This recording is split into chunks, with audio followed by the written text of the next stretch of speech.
And with all members present and Greg here, I'm going to call the Board of Selectmen meeting on April 21st at 9:01 a.m. to order. The meeting is being recorded, and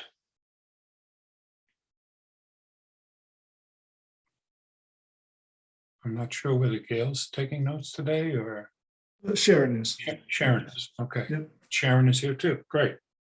So we'll call the meeting to order. I have no chairman's report. I do have a brief explanation that we're meeting at this unusual time because of scheduling issues that were related to problems with the posting for our Tuesday meeting. And we wanted to make sure that this meeting and all the deliberations and discussions and decisions that are made would be a properly posted meeting. So with that in mind, we're going to start right in with some DPW updates. The first on the order of our agenda is cemetery expansion. And Greg, do you want to start us out with that? Sure. So, Or do you want Chuck to do that? Yeah, I'll quickly turn it over to Chuck. But the short version is that there's a small area, Pleasant Grove, little triangular piece of land that can be cleared and host about 71 new graves. And so the DPW has met with the neighbors, and I think they have become satisfied with the plans. And with that, I'll let Chuck go over a few more details and seek your approval to move forward with that. Sure. I mean, real quick, we did meet with the abutter after the last meeting. Eli actually was also able to attend that meeting. So, I think everybody was satisfied. Obviously, there's some tree removal that will have to take place. We'll have to remove some, stones and larger materials that are there, also the stumps and things of that nature. And then we will, bring in new material to level out the area. There's still a grade elevation difference that we have to make up between the existing plots and the kind of back of the property line, but confident that we can make that work. There's also drainage infrastructure in the driveway, that comes off of Pleasant Street. So, if we need to put in a perimeter drain, or we likely will put in a perimeter drain just to make sure. And then, so we will try and do all that work as soon as we can, weather and time permitting this spring. And then in the fall, we'll be able to, do some more plantings that will screen kind of the current DPW yard from, the cemetery expansion area. And I think the row of trees will kind of come down the back property line to the direct abutter. Right now they're pretty much evergreens with, all of that kind of stuff. So I think it'll be nice. It'll look very natural once we're done. A little bit of, work in progress as we get it done, but it'll be a good thing. So with that, any other questions, I'm happy to talk about it. Does the board have any questions? No, And I'll just say this does not include the kind of area that was also shaded for potential cremation area on the driveway itself. That's just not part of what we're looking at right now. Just a comment. I did talk to George Smith about the trees that they were thinking about, or they would be thinking about putting in there, and they said that they would work with the abutters to get tree preferences or opinions about the trees that are going to be put in there. Thank you, Eli. I just had one question, Chuck. Is this something that's budgeted in this year's budget or next year's budget? So we have a fairly sizable tree budget that was recently expanded in the current year. I'm talking about the actual work for the creating this cemetery space. There is no budget line per se. We have construction material budget that I'll use for the granular materials. It's going to be DPW forces and equipment that do most of the work. So besides the tree removal, obviously we'll use a contractor for that, and then we'll have to sub out or work with Friends of Trees on donations for the new plantings. But other than that, the money's there currently. Okay. And we'll carry over into next year's budget if we need to. Okay. Becky. Good morning. Are you going to need to do any ledge work? Do you anticipate that there? I don't anticipate, like I said, there's more of a fill than anything to kind of get the area to level off. And when we do the stump removal, we'll see. But I don't anticipate any. There are some boulders and stuff, but it has been kind of a area where brush and stuff will be put over the years, so that it's kind of a fill area already. So I don't anticipate going deep enough to hit ledge. But Okay. we'll be looking on for it. And so the concerns of flooding of the abutters, I know you said you can work with some drainage, but those have been taken care of? Yep. I believe so. I said that they would be the first one to tell me if we did it wrong. But we're not going anywhere. We'll take care of it. But I have no problems. I think we'll be fine. Great. Thank you, Chuck. John? Yeah, I just had a little more information on this drainage issue. Are you expecting you're going to have to put in some sort of a storm drain or sewer in there, which is a larger initiative, or are you just anticipating you think you're okay with what you've got? No, so what I'm saying is, it does slope down to the back property line. And so what we'll probably end up doing is more of like a French drain structure, like, corrugated plastic that we'll just set basically on the existing grade now, and then we'll bury it. So if there is that, it'll promote drainage to that area, but it'll take it back. In existing already is the storm drain in the driveway. So basically the infrastructure is already there. We just have to connect to it if needed. So Okay. it won't be a big deal. All right, so there is that was really kind of the key of my question. There is a storm drain that runs up the driveway there. You're not going to have to connect into Pleasant Street, which is a run. Yeah, Okay. no, everything's already existing. Okay, thank you. Any further questions? Ann? Chuck, do you have a rough estimate of what this whole thing is going to cost? So we did actually have a tree removal estimate. I want to say it was around $7,000 for the tree removal. Maybe a little bit more than that. I forget. It's old. We'll have to get it updated. So that's an expense that can be handled within the existing tree budget. The materials for bringing in the fill material, that's going to be another couple thousand as well.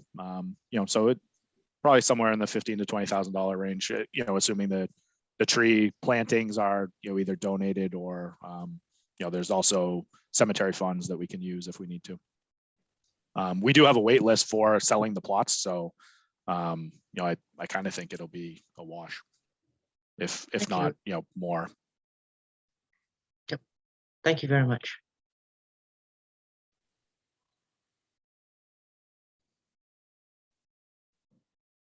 If there are no further questions, then I would entertain a motion to approve the expansion of Pleasant Grove Cemetery for 71 new grave sites as outlined in the documents that we've seen. So moved. Second. So moved by Eli and seconded by Becky. Roll call vote. Ann? Yes. Becky? Yes. Eli? Yes. John? Yes. And chair votes yes. Thank you, Chuck, No problem. for all the work that you've put into it so far, and all the work that you will put into it in the future. Yeah, the hard part's coming. Okay, so let's move on to my favorite topic of PFAS. Yeah. So I don't know if you've had a chance to go through the entire report, but last year, 2021, we were doing exploratory sampling on the well for PFAS contamination, or presence of PFAS, I should say. We did find it in the fall of 21. We were required by DEP, as were every other water supplier in the state, to go to regular testing. In our case, because the well is over 10 parts per trillion, we are sampling monthly. The Gravelly Pond came back below 10, so we only have to sample that quarterly. The evaluation that we did was only for the well, because that's where we have the presence. I will say, as we've been going through the monthly testing, we've seen the numbers fluctuate between 10 and 20 parts per trillion. The MCL that DEP has said is 20 parts per trillion. We were right up against it, as high as 19 and some change. And so at that point, we decided to do split sampling, where there's only 3 mass certified labs in the state that are testing for PFAS, because it's such a new compound to be tested regularly. So we were using one lab, but because it's so new, and because there's we're talking parts per trillion, it's really one of those things where especially once we started talking about adding potential treatment, that we wanted to really know what our numbers were. And so we've been doing split sampling, which literally means taking our sample, basically doubling it, but sending it to 2 labs. So literally the same draw off the point of entry into the distribution system, and sending that to 2 separate labs, which cost us a couple $100 each sample, but was a good data point for us. And also it's shown that because it's so new, and because the labs are really coming up to speed on dialing in their testing, we've actually seen that, and the numbers are so small, that our testing has actually come back at there is a difference, a noticeable difference. So there's about a spread of 6 parts per trillion between the 2 labs. So if the first lab we were using is coming into 19 to 20 parts per trillion, we've seen the new lab is coming in like 14 parts per trillion. So there's a noticeable spread there. And so what that means is, when we report our reporting to DEP, we take the average. So if one comes in at 20 and one comes in at 14, we show an average of 17.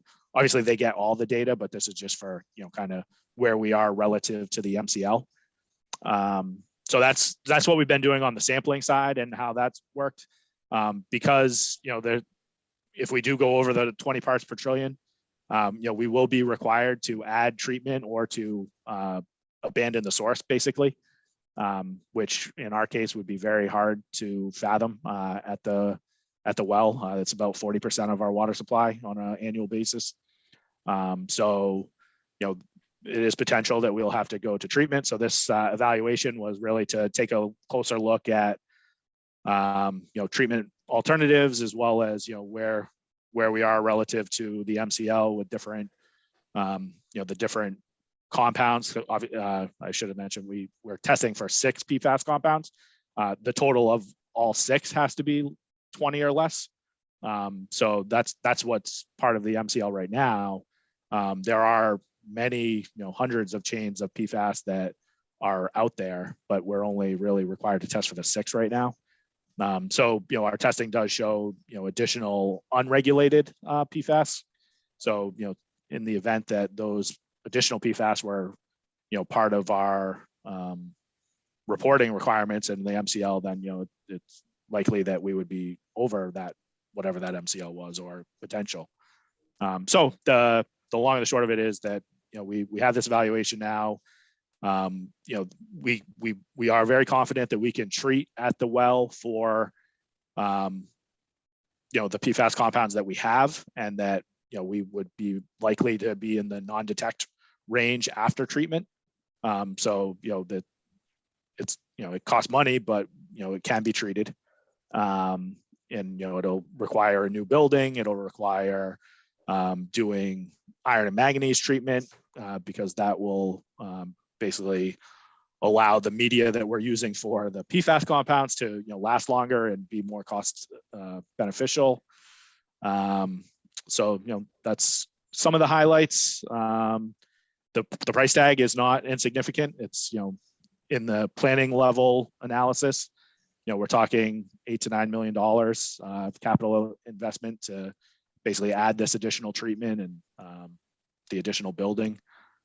So that's certainly will require more scrutiny and full design process.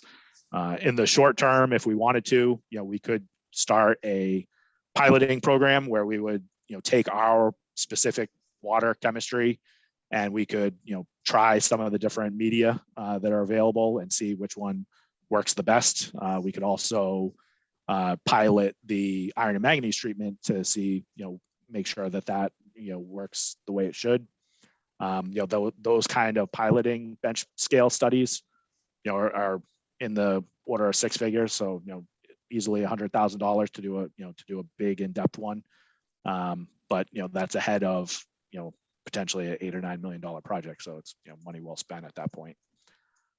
I think that's all I really have to say. I can certainly go into much greater detail on any aspects that people are interested in, though. Becky? Why are some of the PFAS monitored and some not? Do you know how they come up with that determination? I don't know exactly what the state was considering when they picked those six. I mean, those are the most, I guess, prevalent six that have been kind of looked at a a nationwide level. I think the six, so there's long chain and short chain. These six are the short chain, which I think have a more likely to be, I think they're most likely to be found, but also they're the hardest to treat, and the potentially the most sensitive to the population that would be at risk, I guess, would be more sensitive to those six. So So more problem. young children, pregnant mothers, nursing mothers, those populations that they look at when they come up with these things, more likely to have issues with those six. I'm not a toxicologist, so I will stop there, but that's my general understanding. So with that in mind, do we, and I know that when you're talking about the parts per trillion that we're talking about, it was like a drop in 8 Olympic-sized swimming pools, I think it was. 20. How many? 20. 20, thank you. But just because actually it's a very small amount, I don't know how potentially dangerous that is or is not. But do we know specifically what streets and homes are served by the Lincoln Street well, or is it all mixed in? So obviously the point of entry for the well is directly into the distribution system on Lincoln Street. So it's, any service connections within close proximity to Lincoln Street, are getting the water.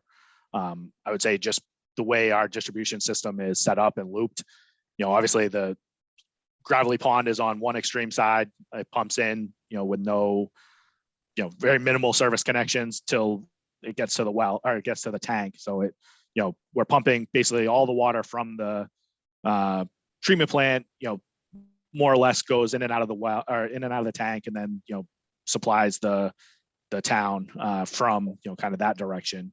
The Lincoln Street well is obviously more centrally located. So it's likely that, water from the well is going into, the the system, at a more kind of widespread level, because it's, branches right out, goes out to Summer Street and, Eastern Manchester, but also the downtown areas, closer proximity.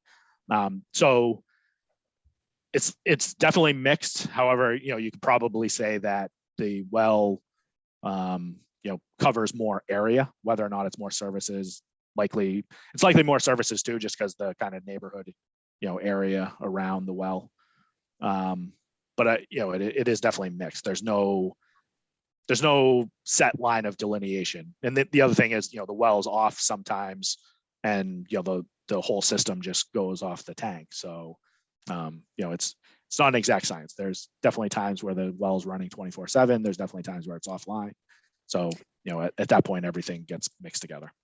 Okay, so I guess where I'm going with this is, and at what point do people whose homes are provided water from this source, do we need to really put out notification? All right, if you are pregnant or whatever, you need to be concerned about this. Yeah. So, I mean, I think we're being, pretty open. We're not obviously trying to hide behind anything, but the MCL is 20. The EPA level, that's just the state level. The EPA level is 70. So, it's certainly not a consensus-based thing at this point. But I think, certainly the more proactive states are, all copying that 20 parts per trillion level. Again, it's not, there is toxicology reporting behind it, but I don't think that it, it's one of those things where, everybody has an opinion, and, there's experts on both sides.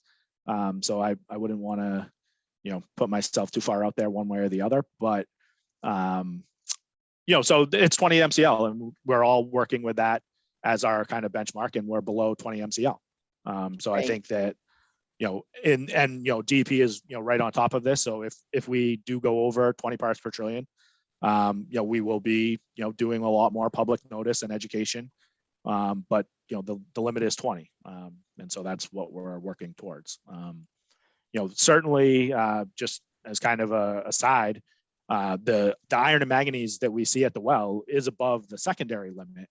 And this, if we were to, add treatment, we would also get the additional benefit of treating for the iron and manganese. So, that would be a improvement in water quality as well, that, outside of the PFAS issue. So, there's lots of things going on, I guess, right now. Thank you, Chuck. Thank you, Nate, also. And I hope it didn't seem that I was implying that you all were doing anything but being straight up and in front with this. I know that you are, and I appreciate the work you do. Thank you. Yeah, I mean, it's certainly top of mind now. I will just add, so kind of another issue, another thing to keep in mind is, so, while, 100% of, one service or another might get just, water from the well, the mixing that, inevitably takes place at all the peripheries of that kind of area with the gravelly pond offset, or, the mass balance is different. So, we are testing under 10 at gravelly pond. And so, theoretically, we would take some sort of average of the well water and the gravelly pond water, and that would be, what somebody's getting at their tap. And so there's lots of other systems. Ours isn't like this, but say, for instance, in Hamilton or even Wenham, if they have multiple wells that go, feed the same header line, or, there's many different, those are the local ones I know. They might have one well that's coming in at 25 or something, but then the well right next to it is coming in at 10, and they take the average of those. And so, it's, 12 and a half or whatever. And that's so it's basically our reporting requirements are at the point of entry. And so that's why we kind of have these two distinguished numbers, whereas, some systems might just mix them, and you only take what the mix is. So that is, I will say, Nate and I did a little back of the envelope math, and, we could just say, we're going to divert the well water from the distribution system up to the tank and mix it at the tank with the gravelly pond water. And that would bring us below the threshold without adding any treatment at the well. But the problem with that, first of all, it's expensive. It's probably roughly the same amount. And also, I'm sorry, same amount as what? capital expense. So the capital involved to run a new pipe up to the tank is roughly the same as adding the treatment itself. It's actually, it's probably more. The Say 8 again? to 9 million? Yeah, probably, likely. But we would be able to say that, we're now taking an average, on a total basis. So if 40% of the well, you'd have to do the math, 40% of the water at, 20 parts per trillion versus, with 60% of the water at, call it 7 parts per trillion, what is that, what is that average point of entry? Okay, we need to move on. We have Sorry. Yeah. several other people with their hands up from the board. And I want to recognize Ann. Thank you. 2 questions. One, what size building, and could you possibly reuse the existing quirky building that's been abandoned? So we did look at that, when we were doing our site visit with the consultants, and it's unlikely. There was, first of all, we don't have the room. These vessels are kind of tall, so we don't really have the headspace, and also there's the kind of awkward issue of we would have to, basically run a header line from the well. The well is the well, right? We have to start there. And then we would have to basically pump it out of the well into the building that now would be crossing Sawmill Brook and there, and then come back across to basically the other building besides the well building that's currently on the site, as you saw when you were out there, is basically the chemical addition. So that chemical addition, the chlorine and fluoride and so on and so forth, that's all, going to be reused, and, that's all stays. So we wouldn't want to move it or, lose that building. It would be an additional expense. Is So there it's unlikely. space? So how large would that building be, and is there space for it? Yeah, so in the report, there's a a depiction. It basically, the existing well building would be demolished, and we do kind of like an L-shaped building that would encapsulate the existing well building, as well as a much larger building that would run kind of parallel to the existing chem feed building. So like that whole length, we would have to basically, the equipment that we need is pretty much 2 vessels that would do iron and manganese treatment, another 2 vessels that would do Pfas treatment, and then we'd need a backwash water tank that, is roughly 25,000 gallons. So it's, it's like 5 big pieces of tankage that have to go in the building. And so that's the general footprint, is basically the whole length of the 2 existing buildings, and then, that much again back of the property towards the club. Thank you. And my second was, do you have any feeling for whether the state is likely to add more PFAS variants? And just, I have a feeling that we're going to end up treating this no matter what. Is that your feeling? Yes. I think that they're looking to add, if they don't add the unregulated molecules, I see them lowering the threshold for the 10 or for the 20. So it would in essence do the same thing, because like I said, once you add treatment for the 6, you're likely treating the unregulated ones anyway. So you could do it either way basically and accomplish the same thing, either add the unregulated or just lower the threshold. So I could see them for sure just saying, we're going to keep our 6. Everybody's comfortable doing that testing. Everybody's comfortable, with the treatment. They're the hardest ones to treat typically. And so let's just cut it to 10 instead of 20. It's kind of arbitrary, but I think that's definitely possible. Is there a chance that as they do that, we would have to treat the water at Gravelly Pond? And if so, is there a way we could combine the treatments, or we just have to face $8 million here and $8 million there? So right now we're under 10 at Gravelly. So, I think, knock on Well, wood, and I'm worrying about the trends because this is something that we're going to be facing for decades. Yeah. So there's no way, just the proximity of the well to the plant, it's really hard and cost prohibitive to connect them. So I guess I do see the MCL going down. I don't see the MCL going to zero. So I don't think we will, it's not on my, short to medium term, long range, or short to medium term planning that we would need to treat at Gravelly Pond. But nothing's written in stone for sure. So I think we're likely, I can foresee in the short to medium term treatment at the well, but not Gravelly Pond, to answer your question. Thank you very much. John, Yes, Chuck, a question. This is a relatively recent requirement. Are there other communities around that have had problems right off the get-go and have built these treatment plants? Or is this all kind of new? No, I mean, so the treatment that's laid out, that would likely be where we go is the granular activated carbon, so GAC. And that's very common. Certain waters need that kind of treatment anyway. So the treatment itself is, very, common. In terms of PFAS, yes, that is very new. And, there are other options besides GAC for, some circumstances. So, that's kind of outlined, our two choices are anion exchange and the GAC. They both have been implemented in other places specifically for PFAS treatment. There's certainly people, where you most commonly associate PFAS contamination is with, areas where they've used extensive firefighting foam, so airports and the like, military bases. That stuff is very much, contaminated, source water.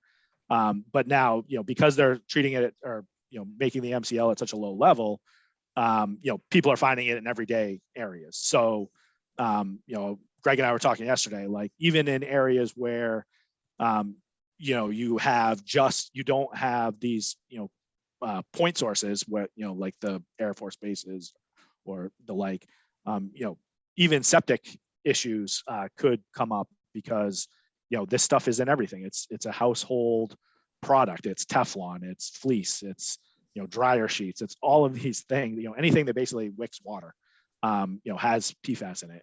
And so when you do your laundry, half of your clothing, it probably has PFAS on it. And not only that, but, your food processing also has it, food packaging has it. So all of these things, if they make it into a landfill or they make it into, your septic systems, at a large scale, could impact your well sources. Okay, so I guess what we're saying.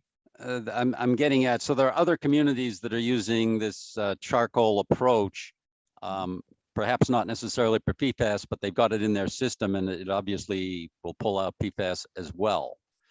And they have installed them. So this is a known technology that will work for PFAS, among other things.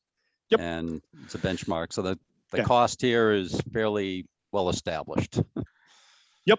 We're not on the cutting edge of technology in terms of water treatment, just the application.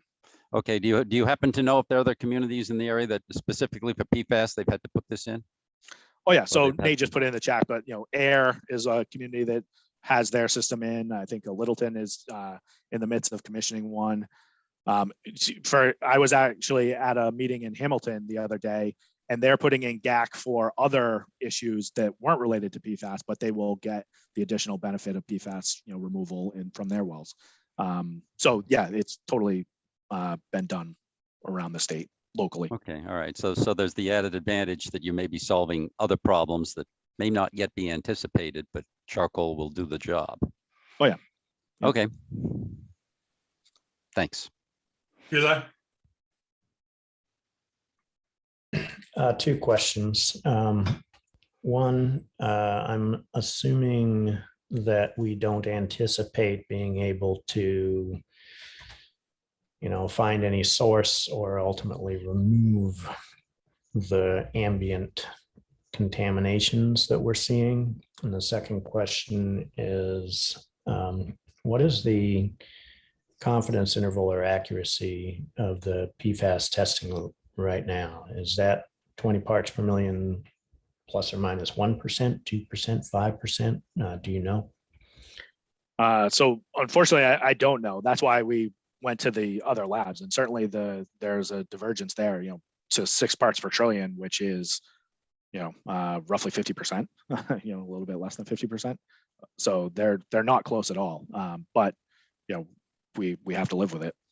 I'm sorry, what was the first question? The finding the sources or remediating the sources. Unfortunately, I don't know that, I don't know where the sources are right now. So we have done testing at the landfill. It does, we do have PFAS at the landfill monitoring wells. Those are kind of sort of the headwaters of the Sawmill Brook, watershed.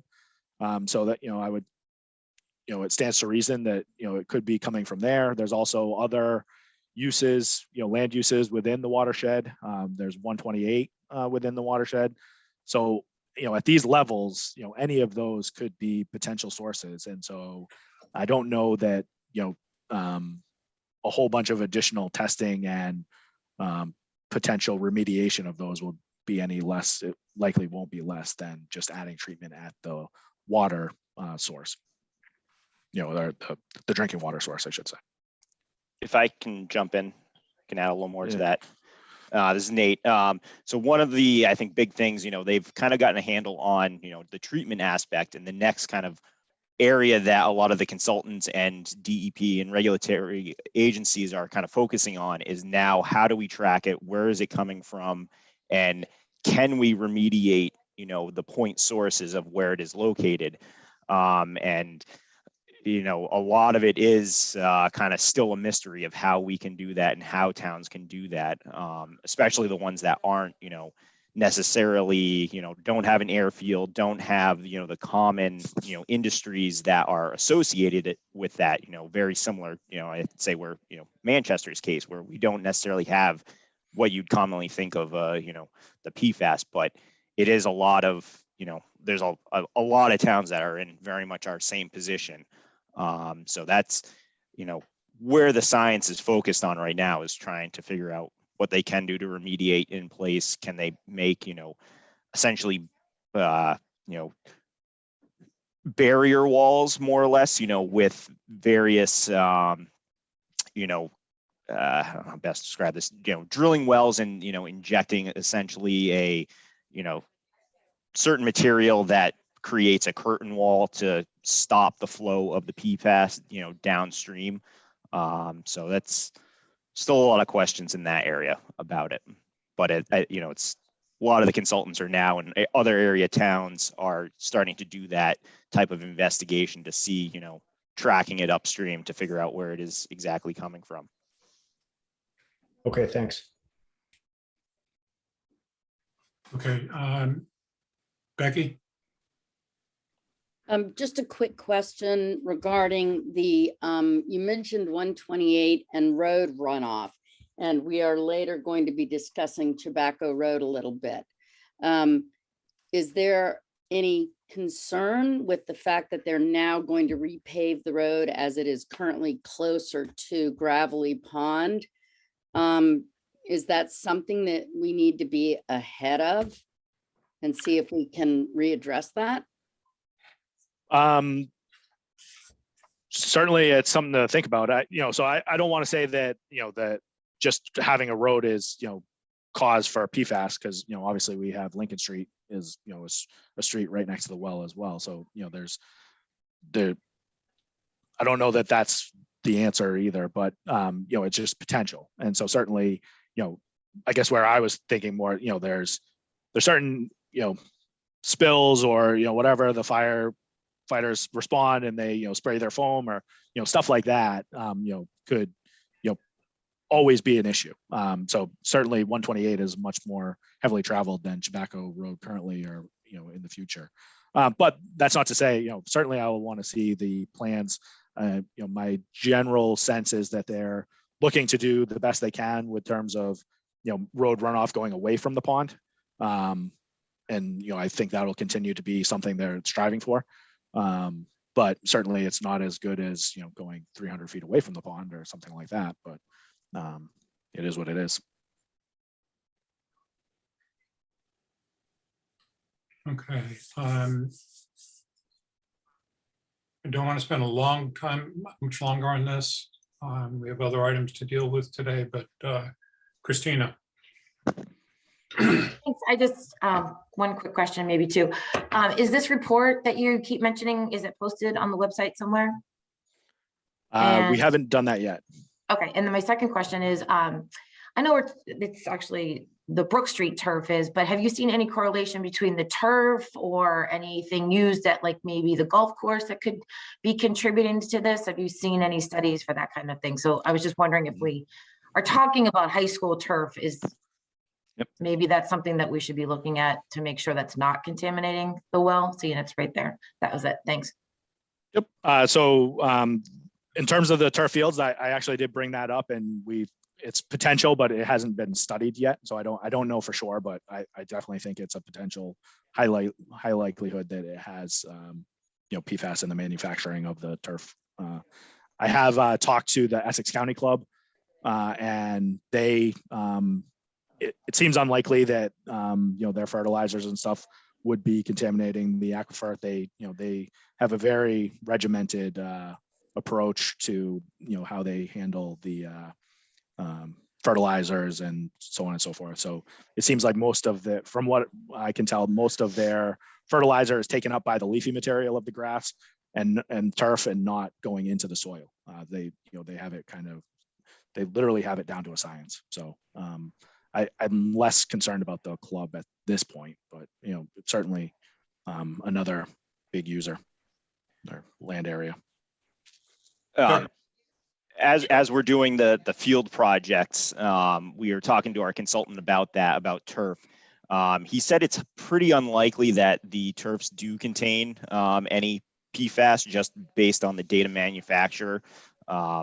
It's not actually in the actual turf material. It would be in the release agent that they use on the molds to create the turf, and that was phased out prior to the age of our turfs, essentially, is what he told us.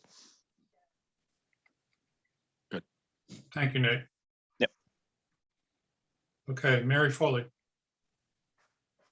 Thank you. Thanks, Chuck and Nate. This is all good information. I wanted to voice my concern. I know you're averaging now the results from 2 labs. There was one lab that came back at 20.07. I always like to bring things down to what I would do in my home. So the idea that, toxic water is coming out of my kitchen, but my bathroom water is okay. If I combine the two, then we're all good. That would greatly concern me. And to Becky's point, kind of when do we let people know, if a pregnant mother, et cetera, that we do have levels above, and people should start taking some precautions with filtered water and things like that. Because another lab comes in lower doesn't mean the other lab came in, it doesn't negate the other lab came in higher. So again, what I would do in my own home, I would hope we would do for the town. Thank you.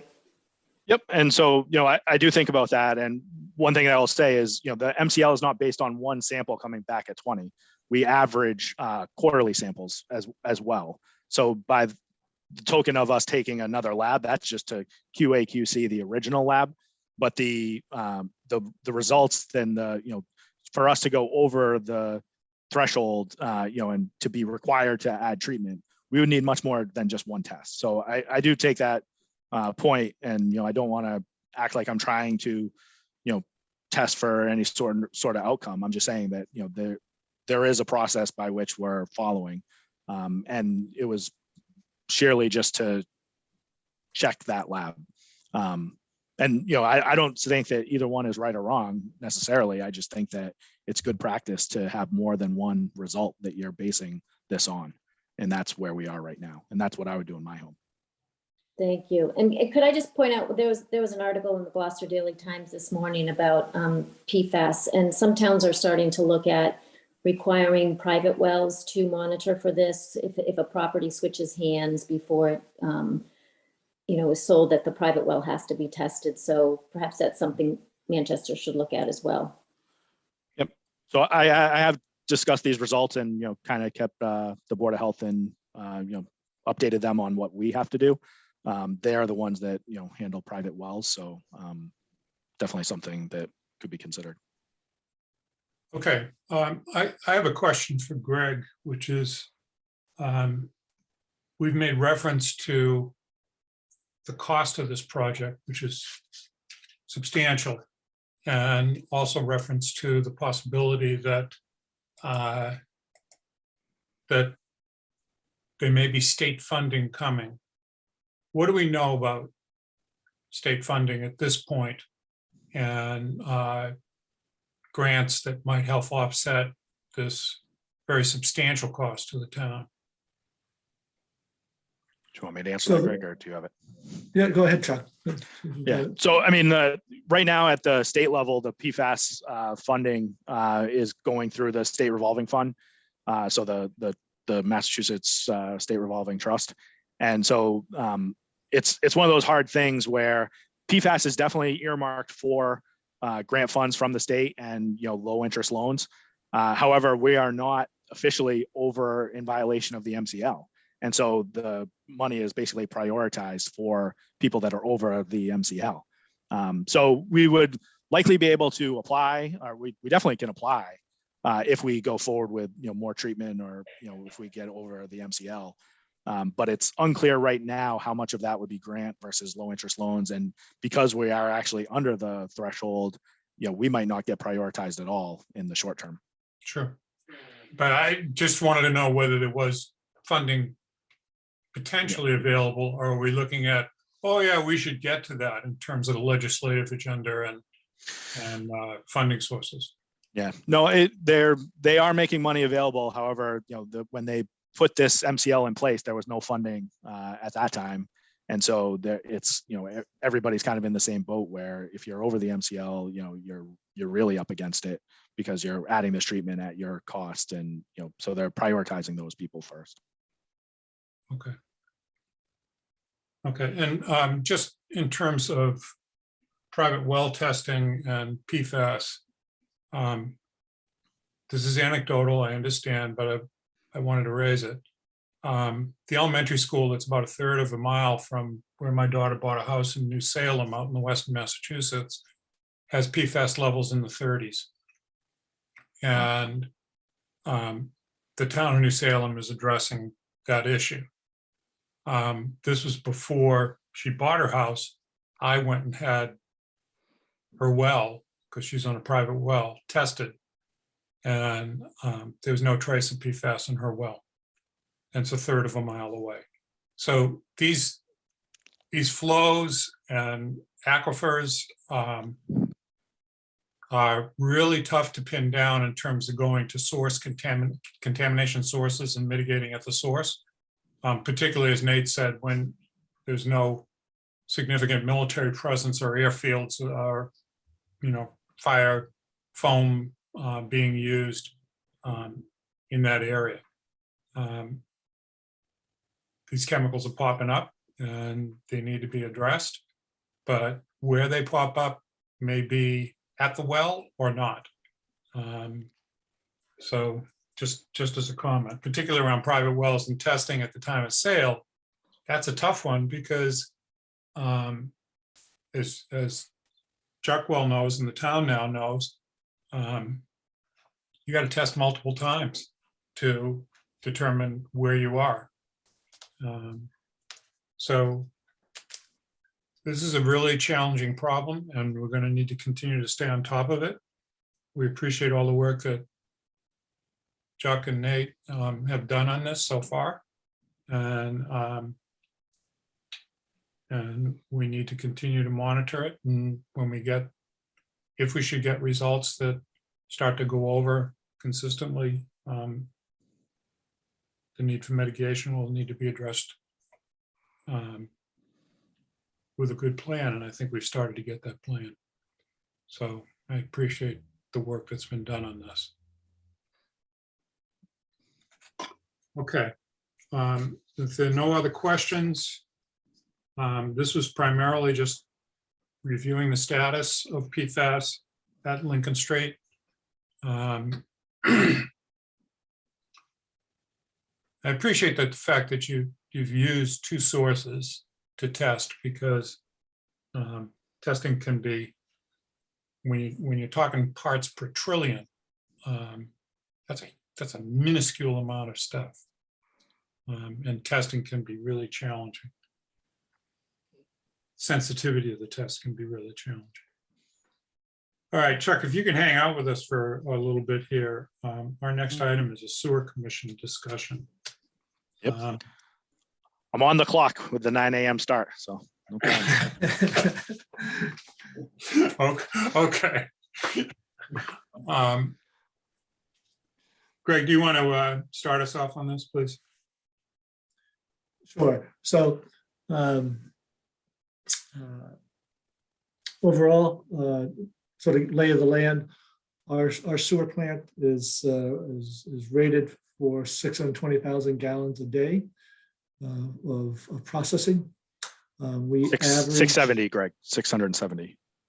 I'm sorry, 670. Yep, no, thank you. Thank you. So 670, I've been using 620, I'm in error. And we typically process, an average day in the 420 to 450 range. Am I right on that number, Chuck? It definitely fluctuates, but yeah, that's in the neighborhood. Right. So obviously it fluctuates seasonally in terms of use, but also based on weather. We still have a fair amount of infiltration and inflow, that is groundwater or stormwater runoff. We made really good progress in eliminating a lot of that I&I over the last half dozen years. Really was the reason why the town was issued a consent order from DEP to improve our I&I situation. We've, as I say, have made very good progress on that, and have brought our average daily down to that 450 range. And because of that, the state has lifted the moratorium on new connections. They had given us a small amount of flow to add over the last few years, but now the complete moratorium is lifted. The consent order is still in place as they continue to want to have some additional data from us. We're slated to be monitoring our I&I this spring and summer, and I think into the fall. And with those reporting periods and hopefully good results, I think we can expect the consent order to be rescinded probably sometime late fall in that period. Again, Chuck, step in when I'm not speaking correctly. But I think yeah, I mean, I don't even think it'll take to the fall, to be honest. I think we're constantly working on different things. We have meters in place actually right now, capturing the spring rain. So, barring anything unforeseen, what we really need to supply DP with is a 5-year I&I plan. The original consent order, had us submit an I&I plan, and we completed it. And so they're kind of last step now. It's kind of moving the goalposts, in my opinion. But regardless, basically they're looking for us to, give them the new plan, and then they know that we're, going to follow that plan, and they'll hold us to that plan. So that's kind of, I think, where we're at. Yeah. So we are budgeting every year for continued I&I removal. It's basically replacing old sewer lines that have bad joints and are susceptible for groundwater or rainwater to get into the system. Manholes, et cetera, are other sources. And so waterproofing manhole covers, et cetera, allow us to remove this unwanted flow. Bottom line is we have a couple 100,000 gallons of capacity at the plant. Our comprehensive waste management plan, which was completed a few years ago, looked at sewer need town-wide, and obviously priority is making sure we have enough flow for for the current sewer service area. And as part of that management plan, a good chunk of that 200,000 is earmarked for any infill development in the existing sewer district. But then it identified other areas in town that might benefit from extending sewer service to those areas. Though the report stressed the advantage of on-site systems where it is possible. So if an area can handle on-site systems, bit of a change in thinking in the state and about water management, and that replenishing aquifers is best done through water getting back into the ground. And so when you collect all of your water that's been consumed or processed or used, in gray water systems in your home, toilets and dishwasher and showers, etc. When you collect all that water and clean it up in the at a treatment plant and then ship it off out into the ocean, you're taking it away from your aquifer. So there is a desire to have as much on-site systems as possible in order to allow your aquifers to be recharged and not remove that water. Obviously, it comes back eventually in the form of rain. But again, if you can recharge directly, there is a push to do that. So the Comprehensive Waste Management Plan did identify 6 different areas in town that you could consider extending sewer service. And the tables that were provided in your packet give a summary of the demand that those 6 areas might place on the system if they were at full build out. And again, that number was in the 120,000 range gallons per day. And that's using Title V calculations. Title V calculations are based on 110 gallons per bedroom, which tends to be on the high side in terms of what is actually used. So there's a margin of safety there. Typically, a bedroom is more in the 65, 75 gallon per day range. So there is a conservative estimation of what a new use uses. And it's the actual use that matters in the long run. So when we talk about the 450,000 gallons a day on average on a yearly basis being processed at the plant, that's actual use. That's not Title V calculated use. So this is a bit of a long-winded way to say we do have capacity at the plant. We do have areas in town that might benefit from it because it's difficult to have on-site systems. We want to be pretty judicious in how we think about any expanded areas for service. And I think a good litmus test is to see if a proposed area of expansion can handle on-site systems. Again, for that desired benefit of having water percolate back into the aquifers and replenishing water supply. So at this point, the discussion that you need to have is, are there areas of town that you feel we should consider extending sewer? And of course, we have the immediate question of the request that is now before the ZBA as part of the 40B application, that the applicant has changed their proposal and is requesting a sewer connection. So that is something that came up during your negotiations with them. They, in the original application, had indicated they would be having an on-site system. During your negotiations, they broached the subject of being connected to the sewer system. At that time, the connection moratorium had not been lifted. It since has been.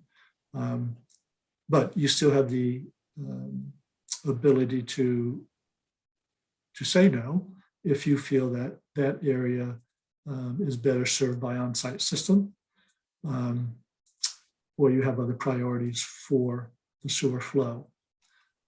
Ultimately, as part of the 40B process, the decision is actually in the hands of the ZBA, because as a comprehensive permit, it gives them that authority. But obviously, they'll be looking for your input. So let me stop there and have you, probe a bit with your questions or make your comments. Okay, let's start off with board comments. Becky. I understand the decision is with the ZBA, but I feel very strongly that we have people in town and areas of the town that have been waiting for quite some time for the moratorium and decrees to be lifted.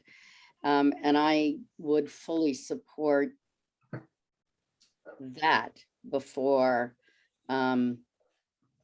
further development or extending it to a development.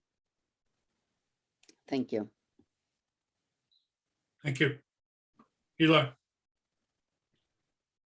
Yeah, so I was on the steering committee for the comprehensive wastewater management plan that was put together back in 2016. And I'll reiterate some of what Greg said, namely that the theme of the steering committee was they were pretty much all on board with the notion that we wanted to, as much as possible, for unsewered areas, encourage communal systems so that we could recharge the aquifer from the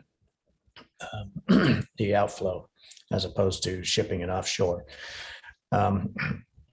That would apply to any developments where possible in town.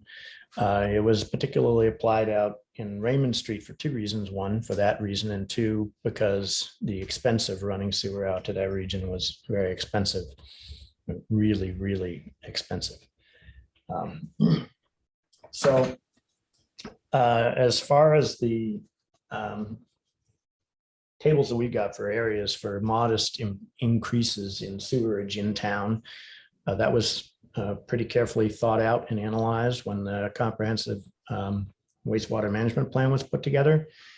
And I don't see any real impetus for shifting our positions there.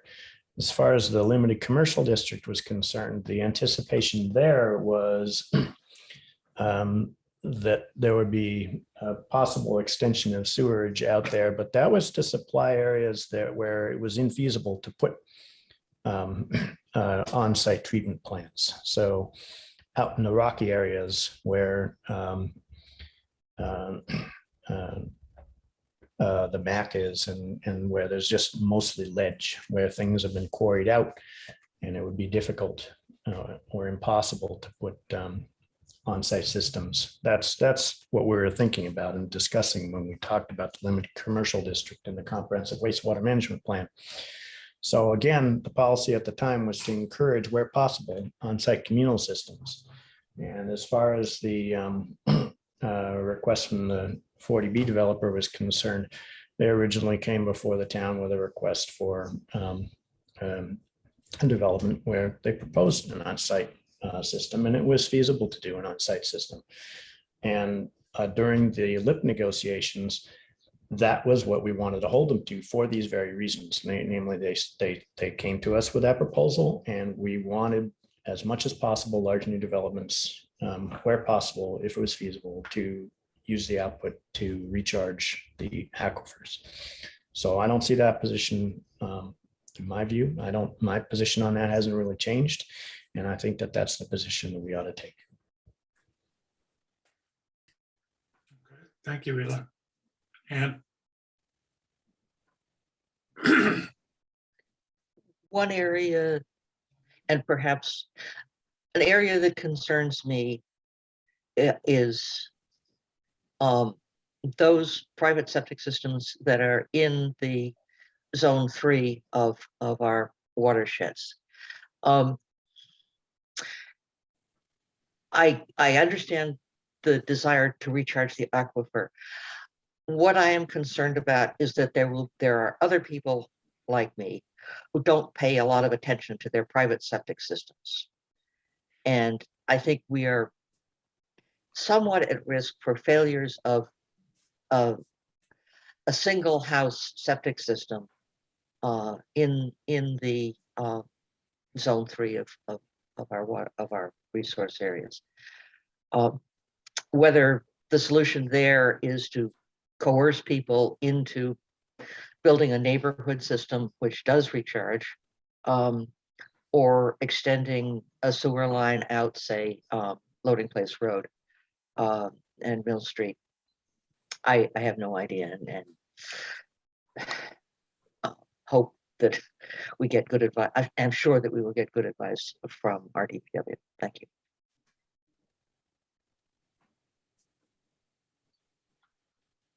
Thank you, Ann. John? Yes, thank you, Jeff. A couple of questions. How many homes are on our sewer system now? And I assume that somebody's got that number. Perhaps Chuck? Is he still there? Yeah, no, I'm here. Yeah. Sorry, I was muted, but I was just doing the math. So I don't have the exact number in front of me, but it's roughly 75% of the town houses are on the sewage system. So that's, roughly 2,000-ish, give or take. That's just quick math, not an exact number, but.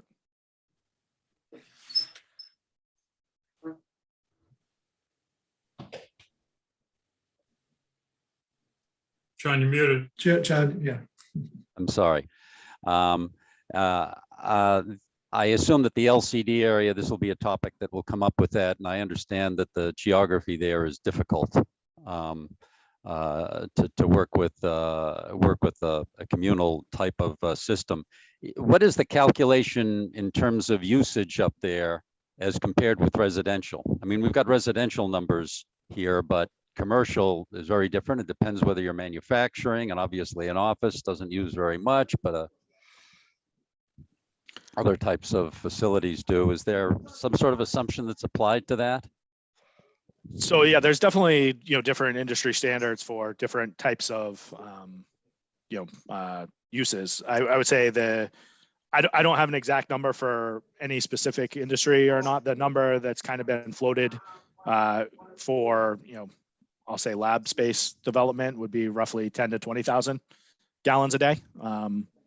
That's the number that I was given. I haven't fact checked it or, had it peer reviewed or anything like that, but that seems reasonable. It's 9 to 5 use versus anything else. And certainly, they would have their own on-site system for anything that's not, regular, bathroom / kitchen use, so, any sort of laboratory work would need to have its own sort of system containment. Okay, but, so that doesn't get to just come right into the sanitary system. right. So when you say 10 to 20,000, that's per what? Per certain Per day. 1,000 square feet? Yes, per day. Oh yeah. Or- So That's yeah, a- assuming. Yeah, that's assuming, whatever, couple 100,000 square feet, I guess, whatever. Okay, I mean, there has to be some sort of assumption in terms of the size of the building or something like that. Exactly. Yep. So, okay, all right, that's fine. Right, With so- 70%, okay, Jen, I'll just jump in for a second. So I think what CST was thinking in phase 1 would be around the 10,000, and if they had a phase 2, it would push them up to possibly 20,000 gallons a day. okay, okay, all right. So I'm just looking at that relative to where we are in terms of capacity and what's involved.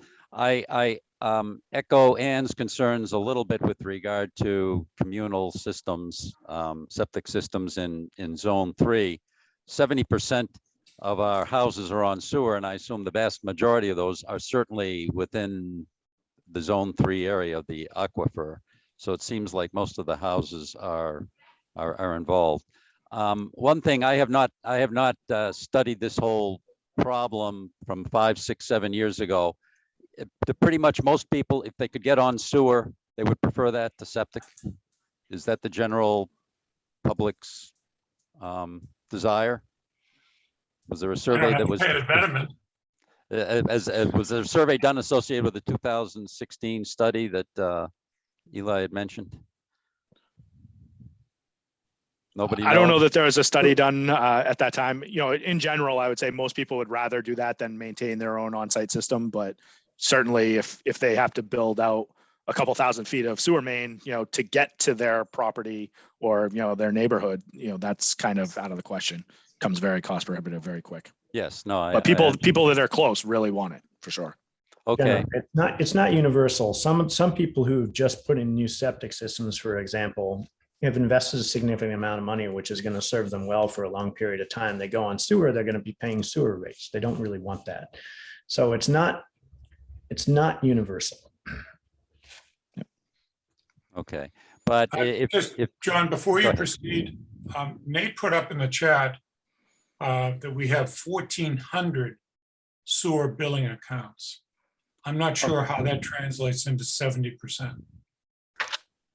Well, yeah, if I can just for a second from the 2016 report, there were about approximately 700 septic systems in that report, noted in that report, and 1,229 approximately in 2016 parcels served by the sewer system. So parcels means you can still have multiple meters. Yeah, so it's 2/3 roughly. yeah, it's somewhere in that 2/3 to 70% area. I agree. Okay. All right, thanks. Needed that kind of to fill in some of those blanks for me.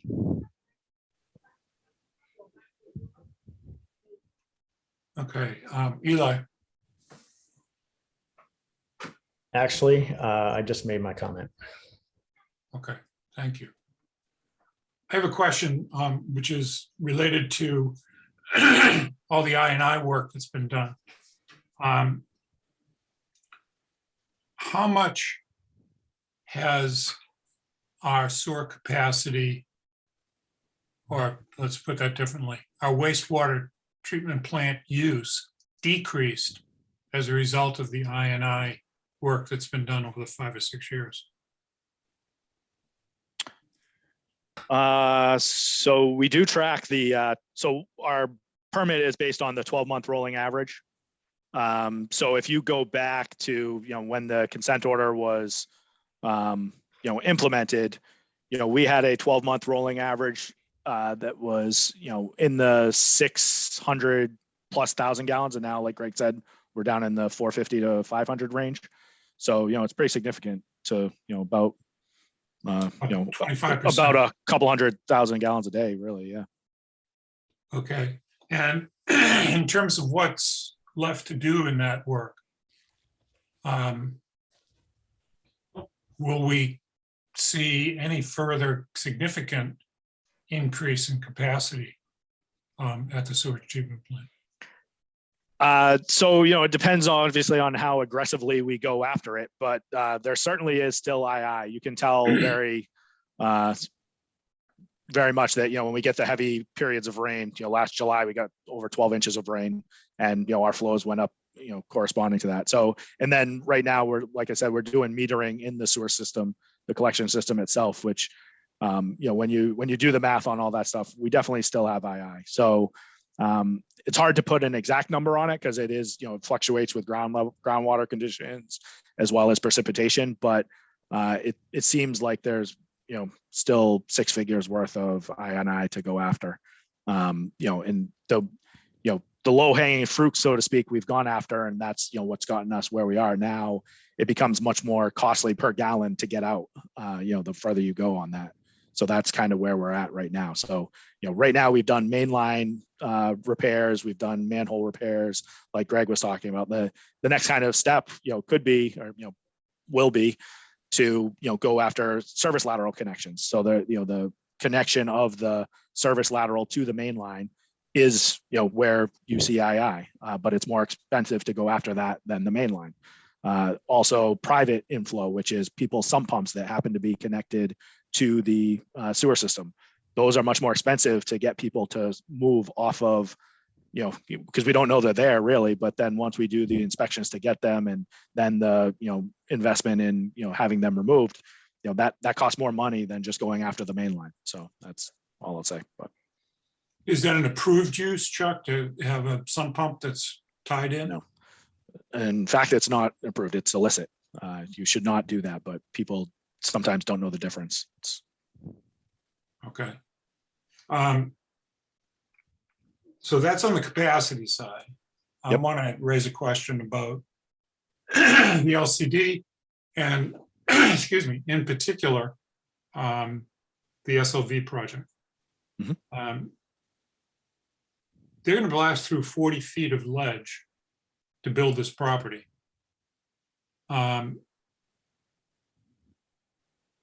Shingle Hill itself has a lot of ledge in it. That whole area does, on both sides of School Street.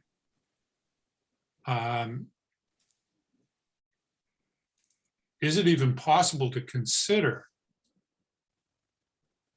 the idea that we want you to return with local septic? We want you to return your outflow into the aquifer. And what's the impacts of that, given the amount of ledge and the proximity to water supply? So certainly anything's possible. I mean, I would assume that their leaching field area, perked, there's certain requirements that they'll have to meet to get that right. And then, the other problem is they have to get it from wherever the wastewater is, so the building, to that leach field. So I assume they're going to have to go through ledge to get there, but I honestly don't know. It's certainly possible, and I assume that they've done their due diligence, when they put in their original plans, to know that they could. And certainly, I would, as an engineer, I would say anything's possible. Just more money and time is all it takes.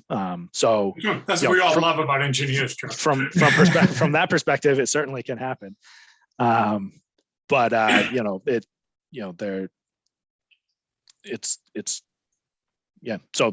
it's possible. I assume they've done a certain amount of due diligence to know that they could recharge for their leach field area. I mean, there is a lot of ledge there, but there's certainly a lot of wetlands there too.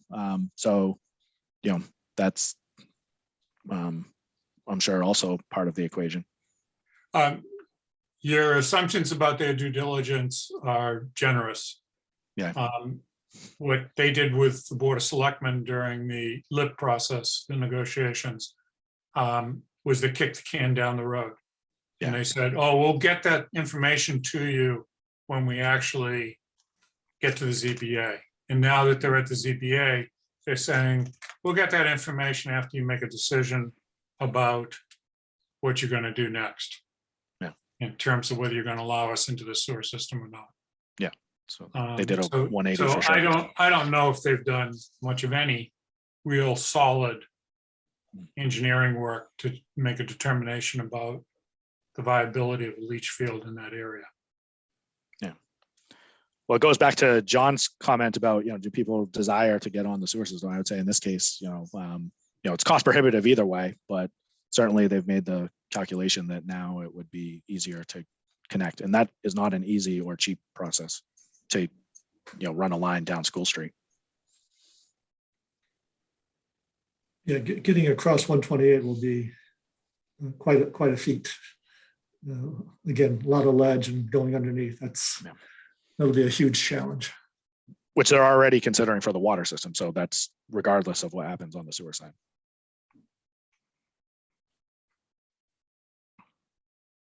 So Greg, you're saying that they would need to go under 128. Yeah, Chuck and I were talking a little bit about it yesterday. I don't believe the overpass is designed to accommodate any pipes. You just can't hang this thing off the side.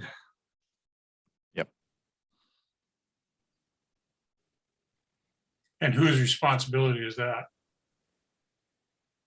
Well, the Well, the bridge itself is owned by DOT and. No, I understand that. I mean, cost-wise, who pays to get the hookup from the property to our existing system? My understanding is definitely the developer, whether it's SLV or CST or any other development that goes on up there, they will bear that cost. It's not in the budget, Jeff. It's definitely not. No, I just wanted to get that out loud in this meeting. Yep. Because I think it's really important that we understand that these costs are very high on both ends. Because they were negotiating with us to try and use Mass Saves grants, Mass Works, yeah. Mass Works grants, I'm sorry. This seems like a good time to also interject that, we do still have a bedroom fee for connecting. So whether it's a, private homeowner that is connecting a new, 5-bedroom house, or somebody doing an addition, if they're adding a bedroom to the sewer system, there's still a $1,650 per bedroom fee that they pay to the Sewer Enterprise Fund. So I would hope that that would be part of the equation for, a 230 bedroom, housing complex, as well as any other developer that was going to connect.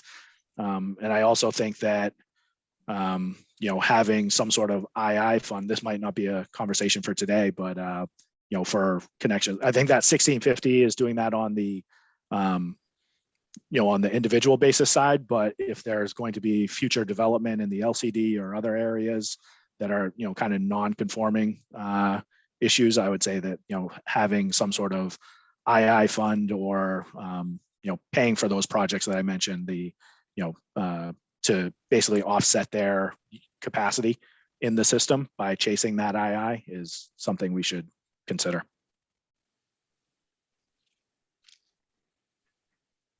Okay.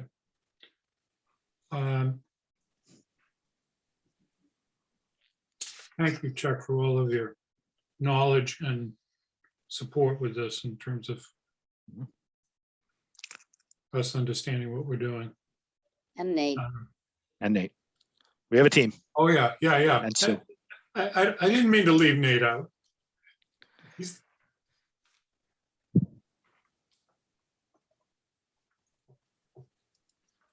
So at this point, does the board have any comments in general about how we allocate the capacity that we have? And Chuck, is there a limit that we want to keep under in terms of the plants rated for 670 million gallons per day? And so there's no 80%. magic. Yeah, there's no magic number at this point.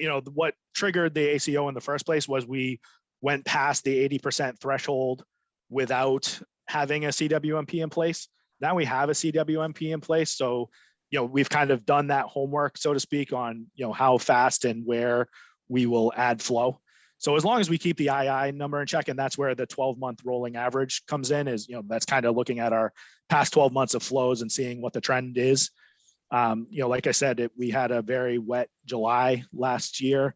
It could easily go the other way, and we have a dry summer. And, now that, heavy flow comes off the books on that next 12-month rolling average, and we see our numbers trending down. So I would say, and, whether it's CST or SLV or any other development, they're not going to connect to the system tomorrow.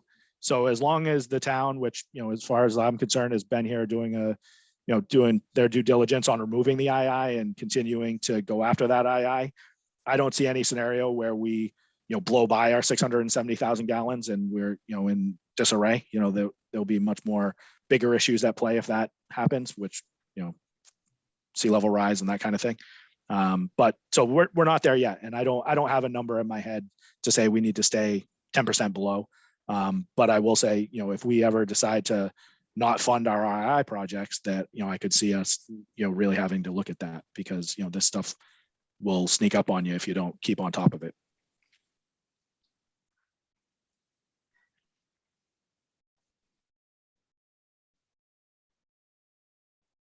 Okay, back to the board. Eli. Yeah, my original comments, which is I think the comprehensive wastewater management plan that was put together in 2016 was pretty comprehensive. And I don't see much that's shifted our position. I think we've made the progress that we expected to make with I&I. I think our plan was good. Our execution's been good. And I don't think there's any real reason for us to deviate from the positions that we took in the comprehensive wastewater management plan. I think we should still encourage where we can communal systems for large developments, and that includes the SLV property where they came to us with a proposal with an intended on-site sewer system. That's my position.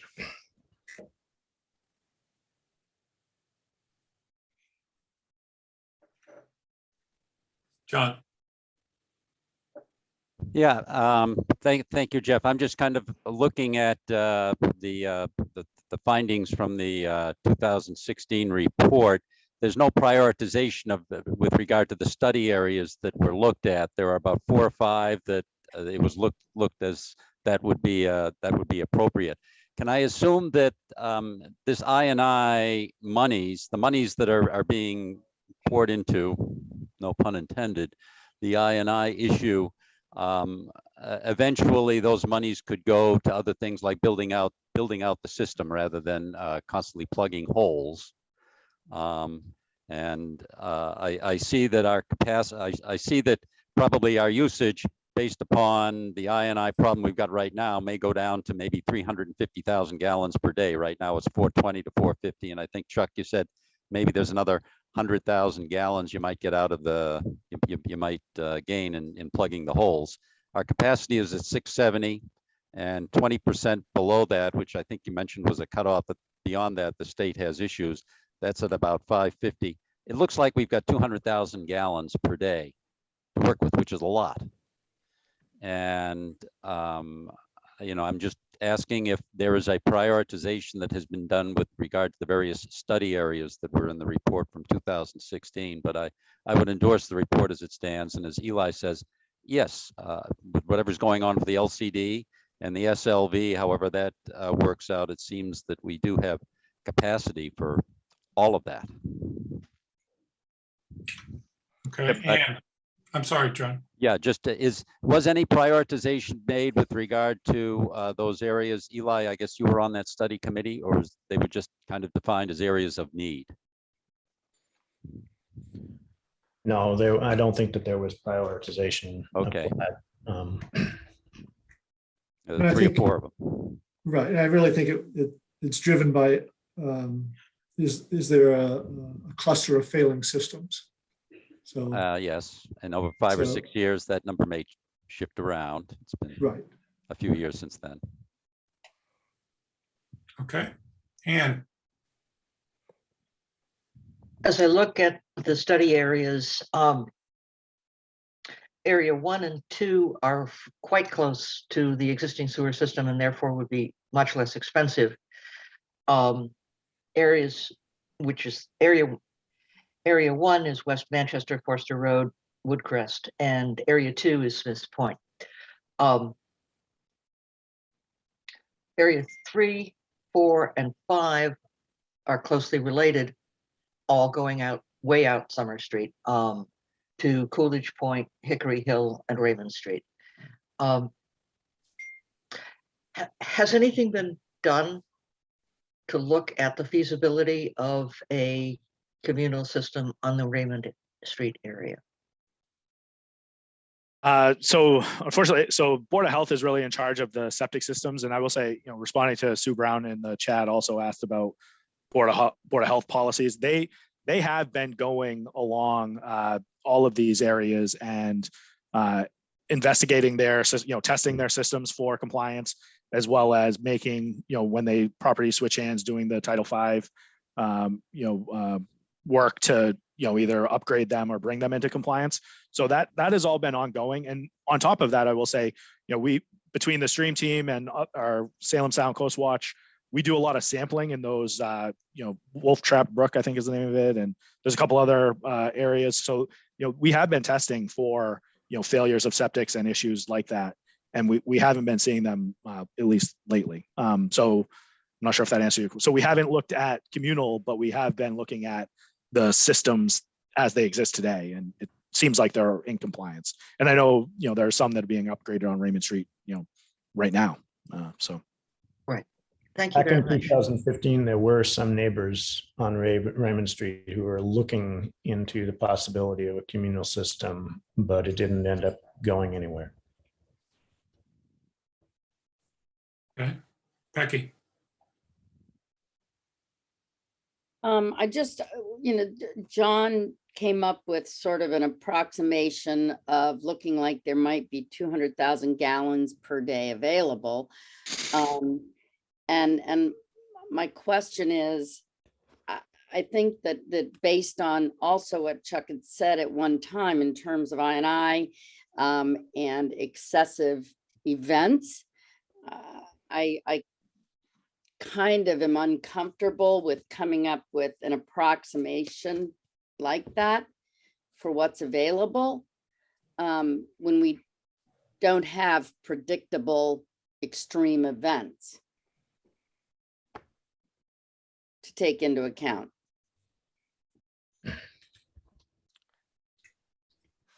Did that make sense or no?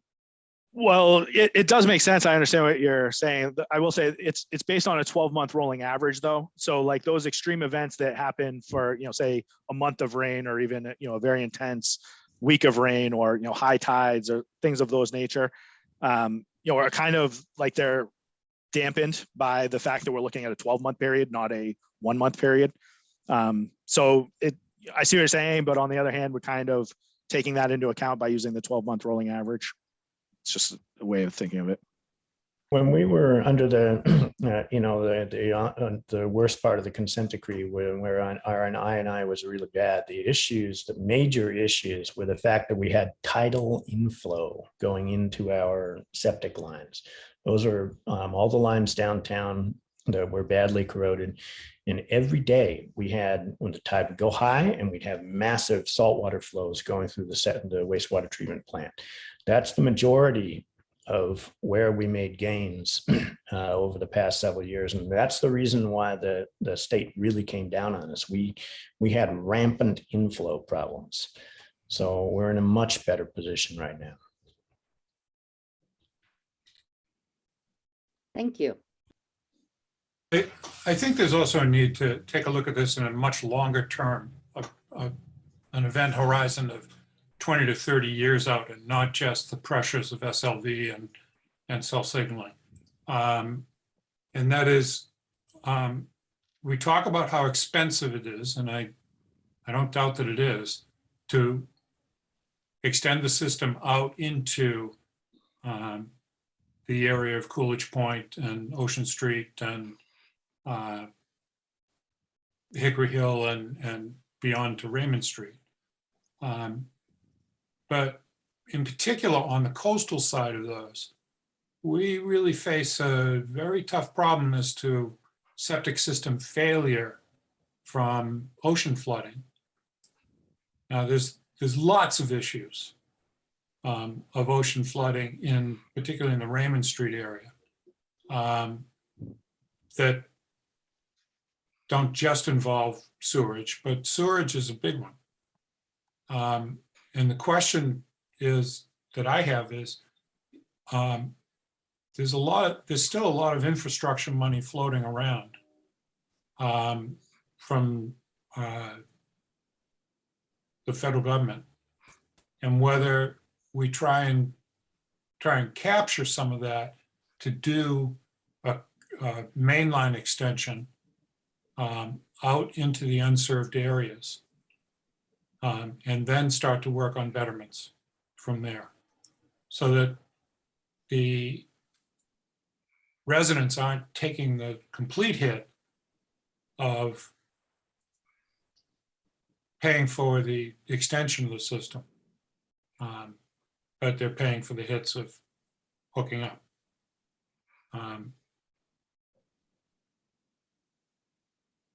Any thoughts on that, Greg or Chuck?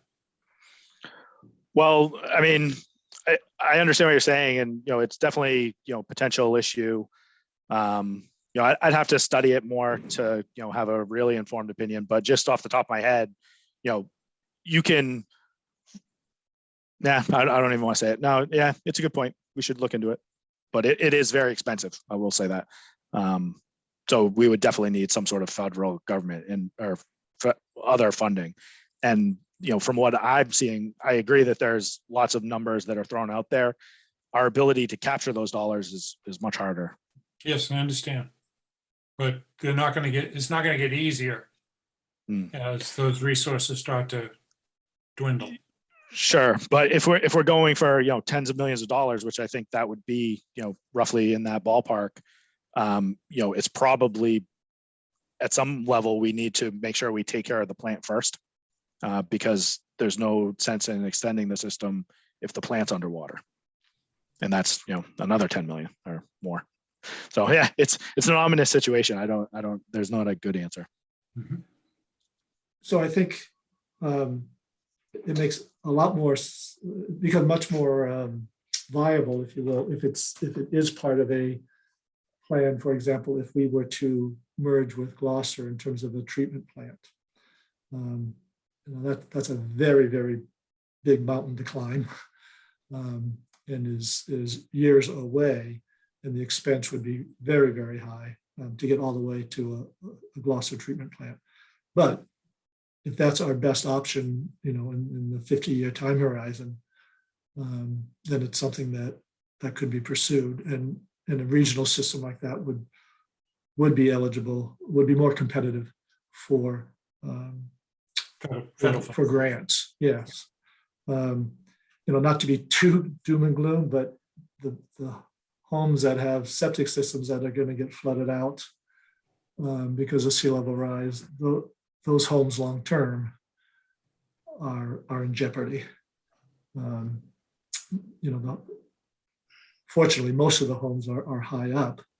The pockets that are low lying, it's going to be difficult to long term maintain those as viable residences. Yeah. There's also on-site solutions, that they can do to make their system work when high, say, elevated groundwater conditions due to sea level rise, that kind of thing. So it's on-site is still viable. But if we're going to connect to Gloucester, we're going to need to go up through Magnolia anyway, right? Yeah, it makes the run much shorter for the people in Raymond. Their betterment is less, but the rates go up. Right. Right. And Just the certainly Coolidge Point and Raymond are outside of the recharge area. So the argument that they should have local systems is kind of weak. In local systems in terms of putting the water back into the aquifer. I think Hickory Hill is also outside, but I'm not sure.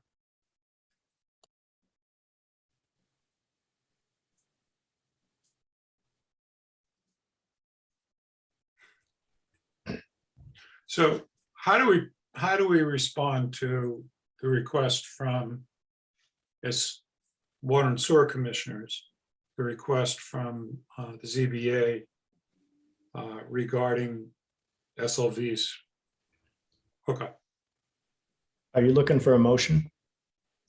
I'm looking for, trying to draw the wagons in a little closer here. We've got a lot of different ideas and a lot of different speculations. Now what? The SLV situation is right in front of us. And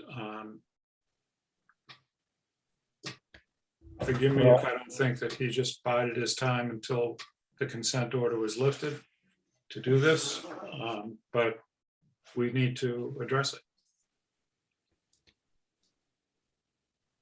And I heard what you said, Eli, about emphasizing the need for on-site. Well, does anybody else on the board disagree with the position that I took? If not, we can use that position as the position to present to SLV, right?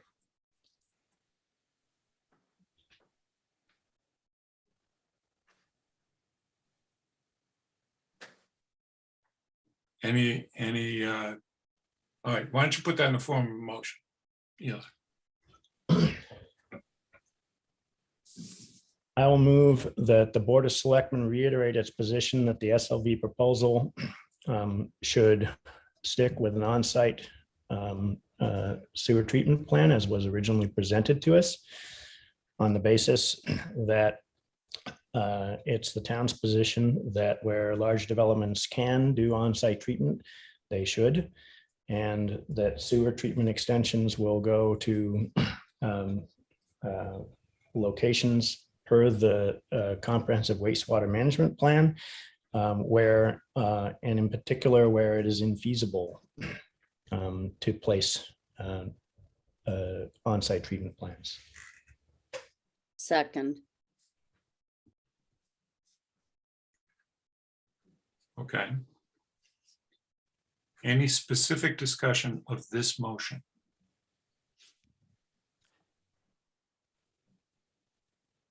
Yes, Jeff, I have a question, I guess, and I think it's directly related to this.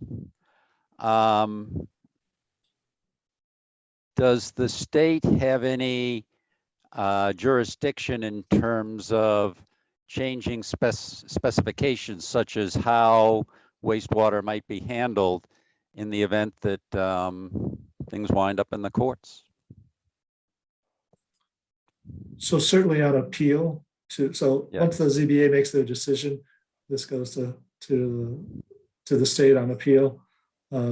They could say, sorry, this project should be hooked up to the sewer system. So they could override that. Okay. And I would not be surprised if they were to do that.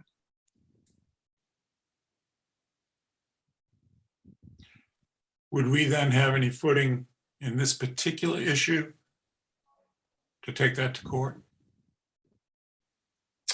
Potentially, that'd be a consultation with our legal counsel at the time to see what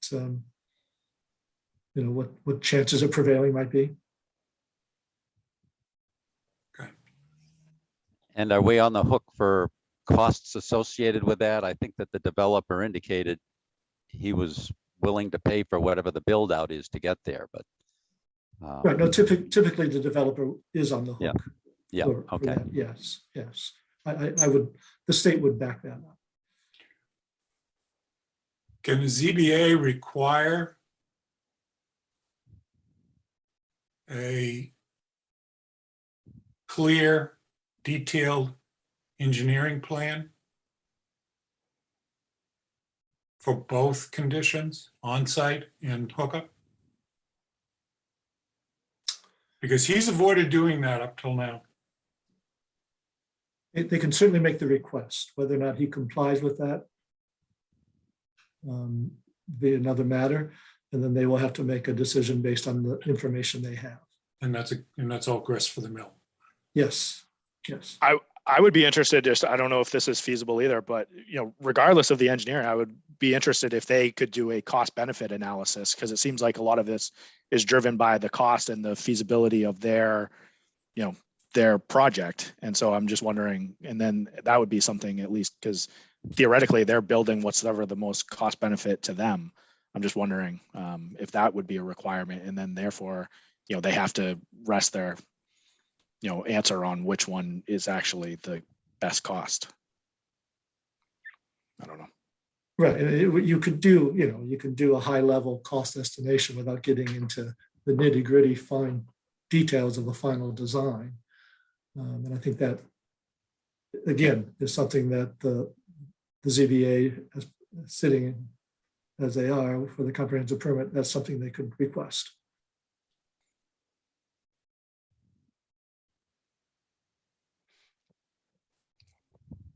You're talking about a comparative cost benefit analysis, Chuck. Yes.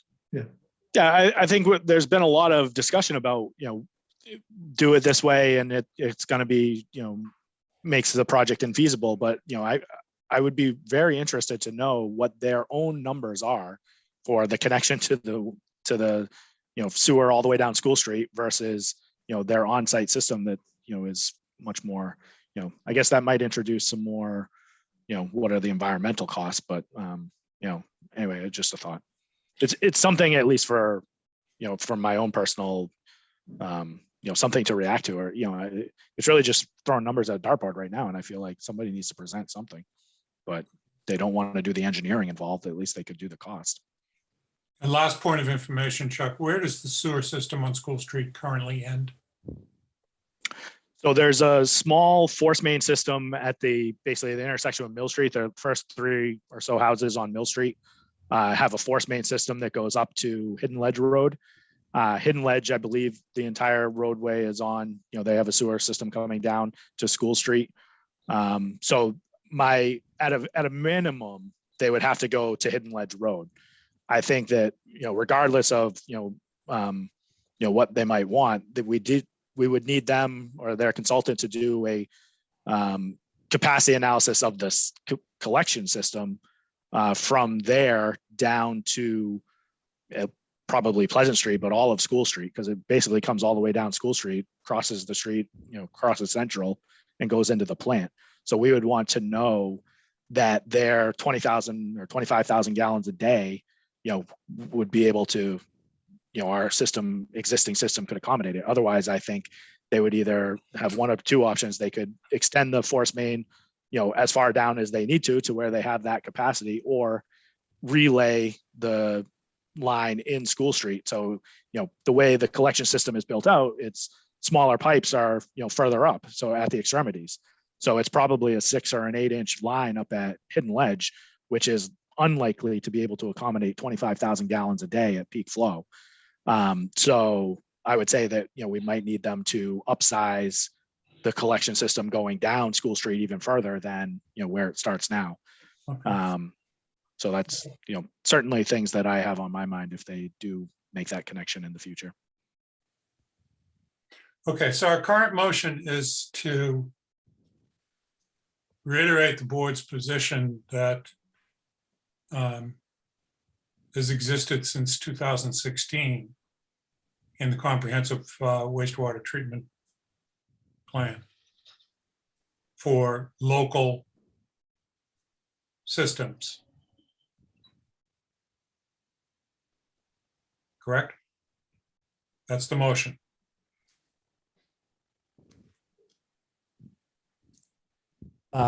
We're far enough out from when I said it that I can't remember it verbatim. But that's not exactly what I said. I said that we should reiterate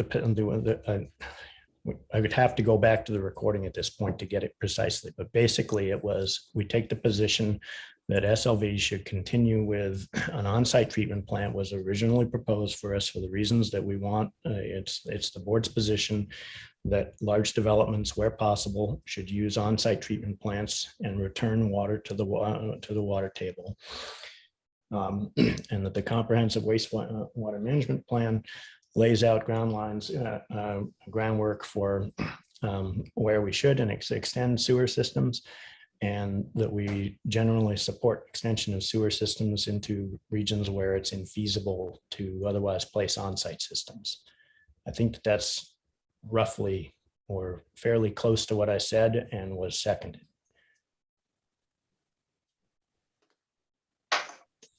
Is Sharon on? That she could read back what Eli said? I mean, I agree with you, Eli, but I don't know if we.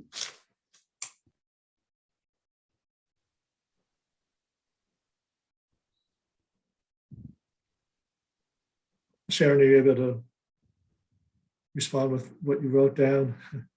Or are you relying on the tape as well?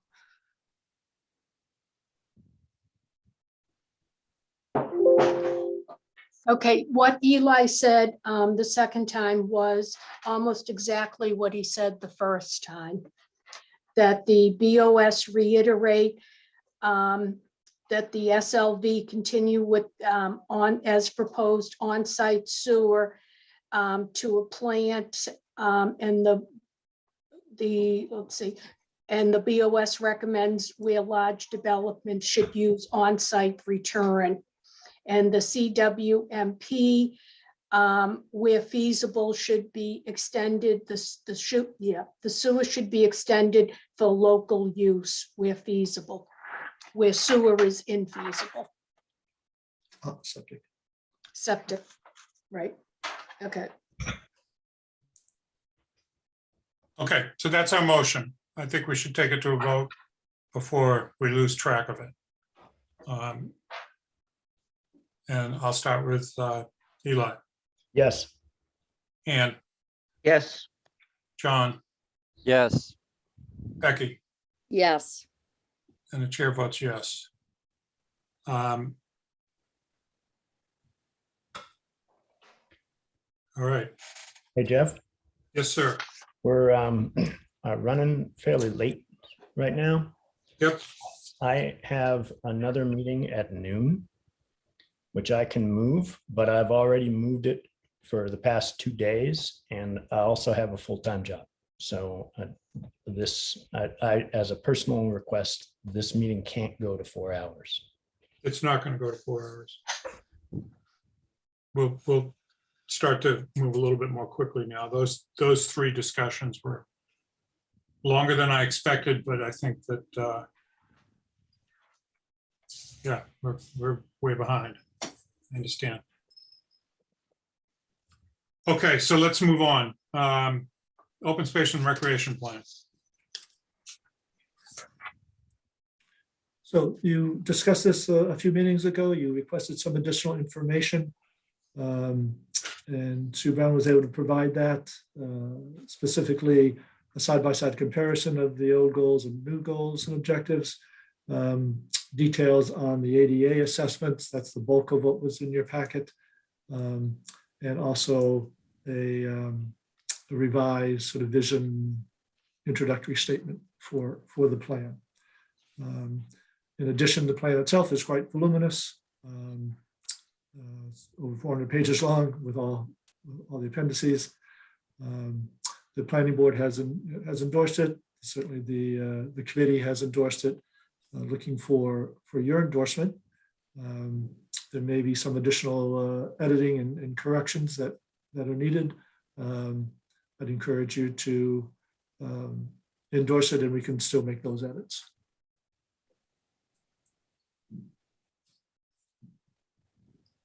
Ann, I'd just like to observe that the United States Constitution plus the Declaration of Independence occupy 192 pages.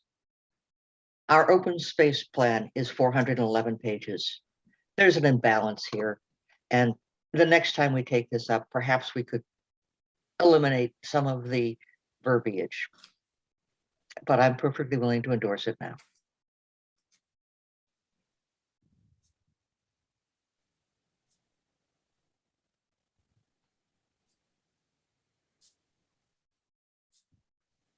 okay. Any other comments on this?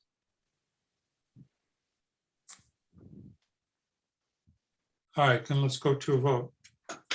I'll take a motion on the endorsement of the open space and recreation plan.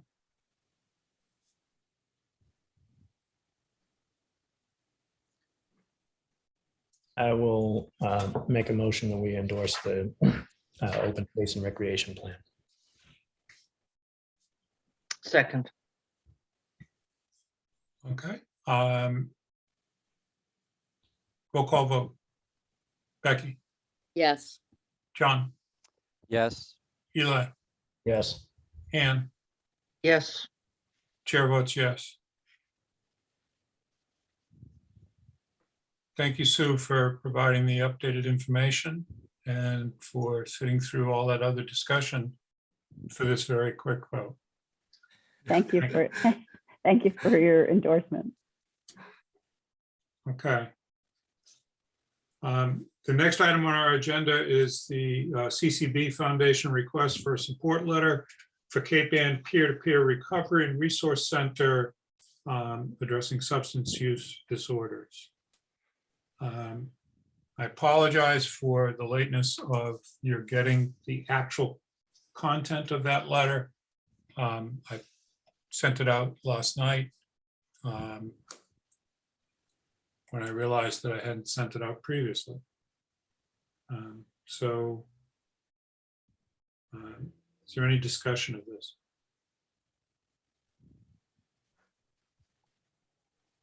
Becky? I just want to say that I know that both Senator Bruce Tarr and Ann Margaret Ferrante have been very involved with this and supported, and that the family has done a lot of work to bring this about, and it is a greatly needed resource in this area. Thank you. Thank you, Becky.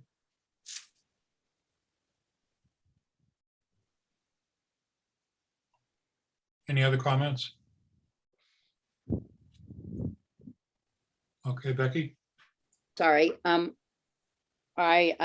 like the letter that's written. There are just a few de minimis changes that I think need to be made before it's sent, though.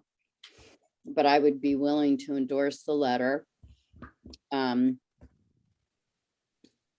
with the changes, de minimis changes.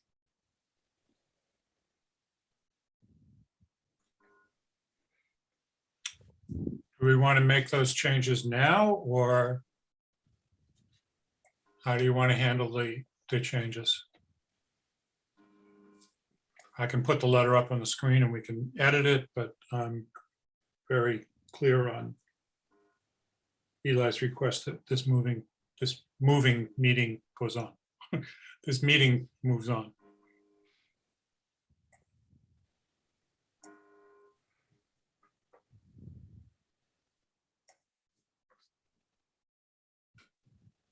Is the board ready to vote on the letter with Becky's minor changes? Or do you want to hear what they are first? Sure, I'd like to hear what they are. Okay.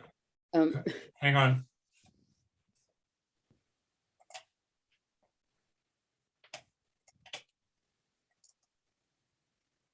Okay.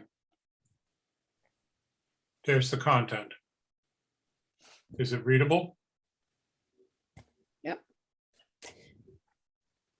And my apologies, I didn't get home from a meeting until late, so I saw this morning. You wouldn't have gotten it because it didn't go out until after midnight. There we go. Sorry. It was.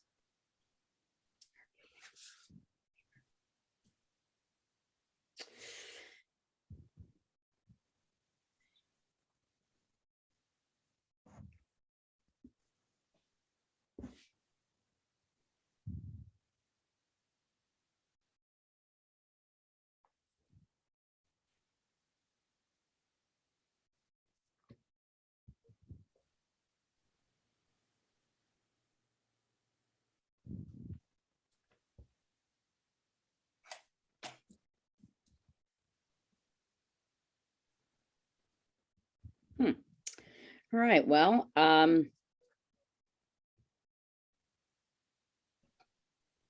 looks differently on here than it did on my phone, so evidently I was misreading something. It was just, a capitalization here and a period there. That's it. If those are the kind of changes, then I think we can go to a vote. Absolutely. I would like to parenthetical unanimously, strongly. I think it should just be the Board of Selectmen supports.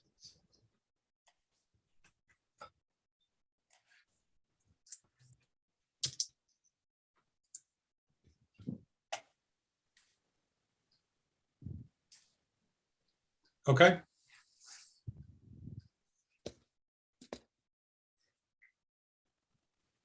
So we have a motion. So moved.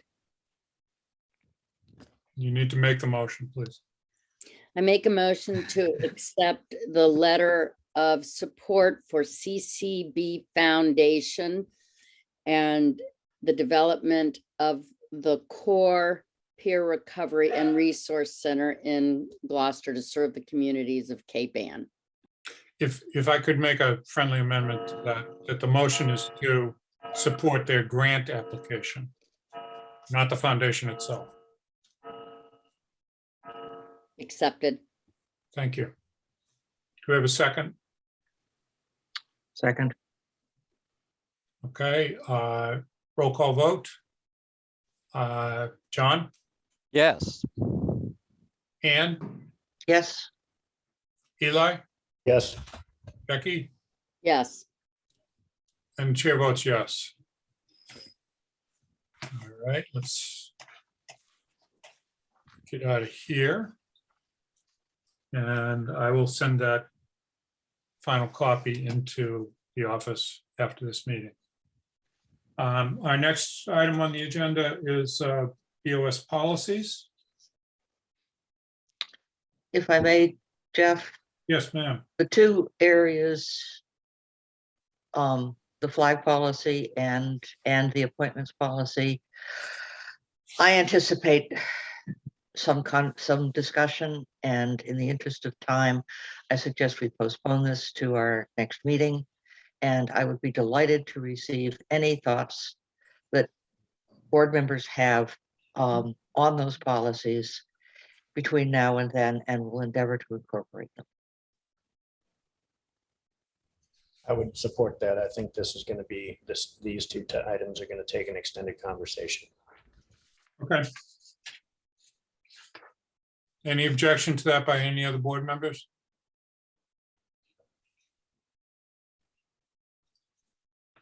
You can say yes or no. No, Okay, I got two head shakes. I'm good. All right, so we're going to pass over these policies, and if you have comments to Ann, go ahead.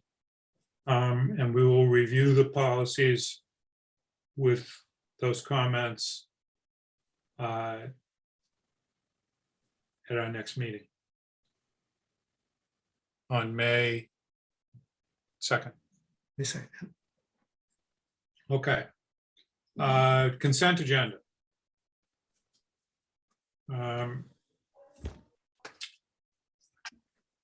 In the consent agenda, we have a seasonal liquor license.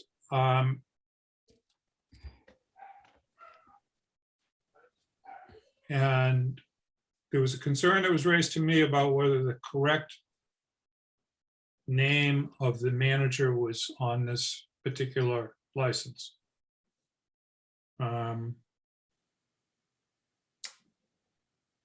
Jeff, may I speak to that? I've got some information. Okay, go ahead, Becky. Oh, wait a minute. Let's go through the rest of the consent agenda. Because we'll have to pull out the license to speak to it. The Arbor Day Proclamation, which is very well written, since it's the same one we do every year, but it has the wrong date on it. It needs to be for April 29th, I think. 2022. Comcast, the announcement of this new government affairs liaison, and the minutes for the 21st and the 4th. I would like to hold the minutes from the 4th for a variety of reasons. Okay. So we're holding out the minutes from the 4th and the seasonal liquor license. The rest of the consent agenda, can I get a motion? So moved. And a second? Second. Thank you. Moved by Becky, seconded by John. In favor, John, Yes. Eli, Yes.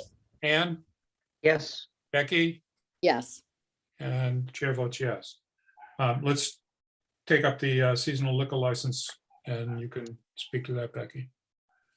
I've spoken with both the president of the Bath and Tennis as well as the current manager.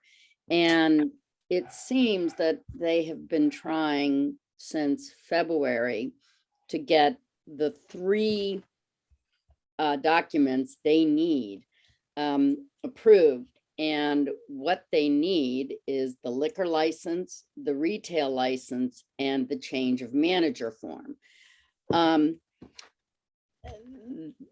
They have tried repeatedly, apparently, to ensure that the proper names as well as the correct boxes are ticked and not the wrong ones. So they've had quite a few issues with this, which include many trips to town hall. I think because the error in the name of the manager on this particular document that's been submitted is not their error. I feel that they need to be given these licenses to function, and they've done everything they're supposed to do. It is on our end that the errors have occurred. I think it's onerous that any club should or anybody should have to come down in excess of a dozen times for 3 pieces of paper.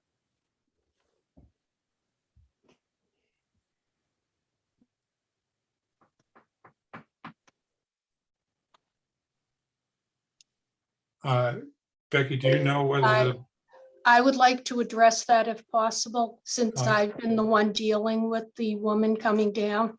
just a minute, Sharon. Okay, Becky, to your knowledge, is this name that's on the application that's before us the correct name? No, Okay. the correct name is Kimberly Berg, and she is on the call right now. Okay.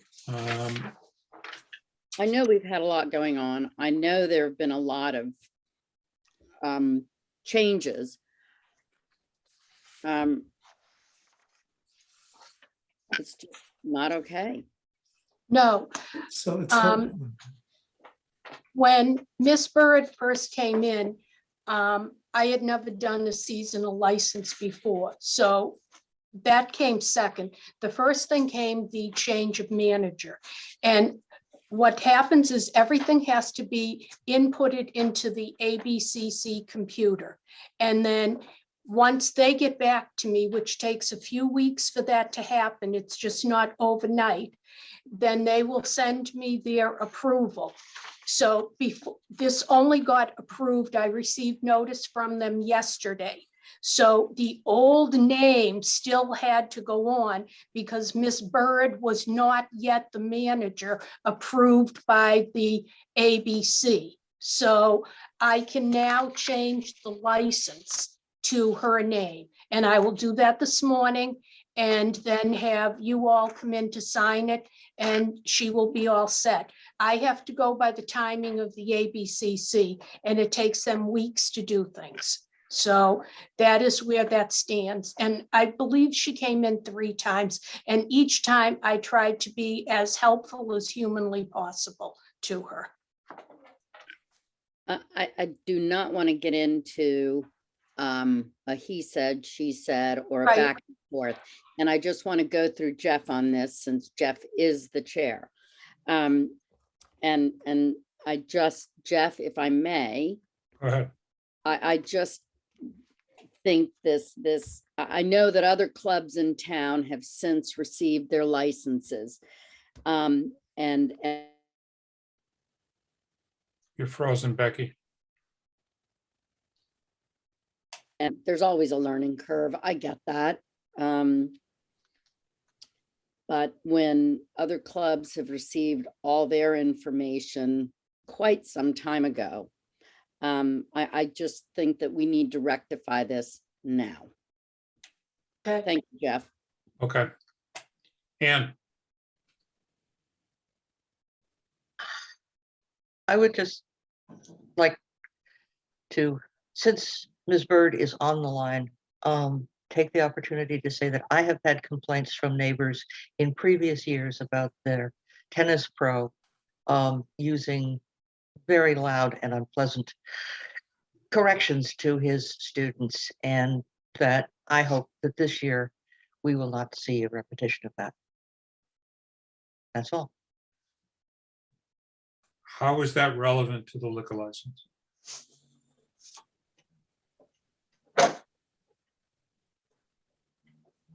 If they were a public nuisance, I would argue that they shouldn't get a liquor license.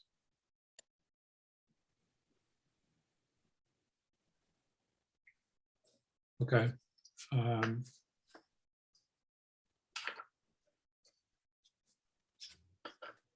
And do we have a formal complaint that they've been a public nuisance? In the past, we have.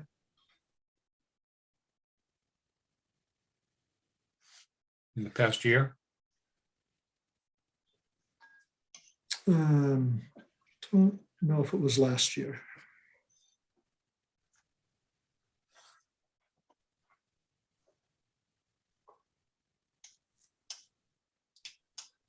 Okay.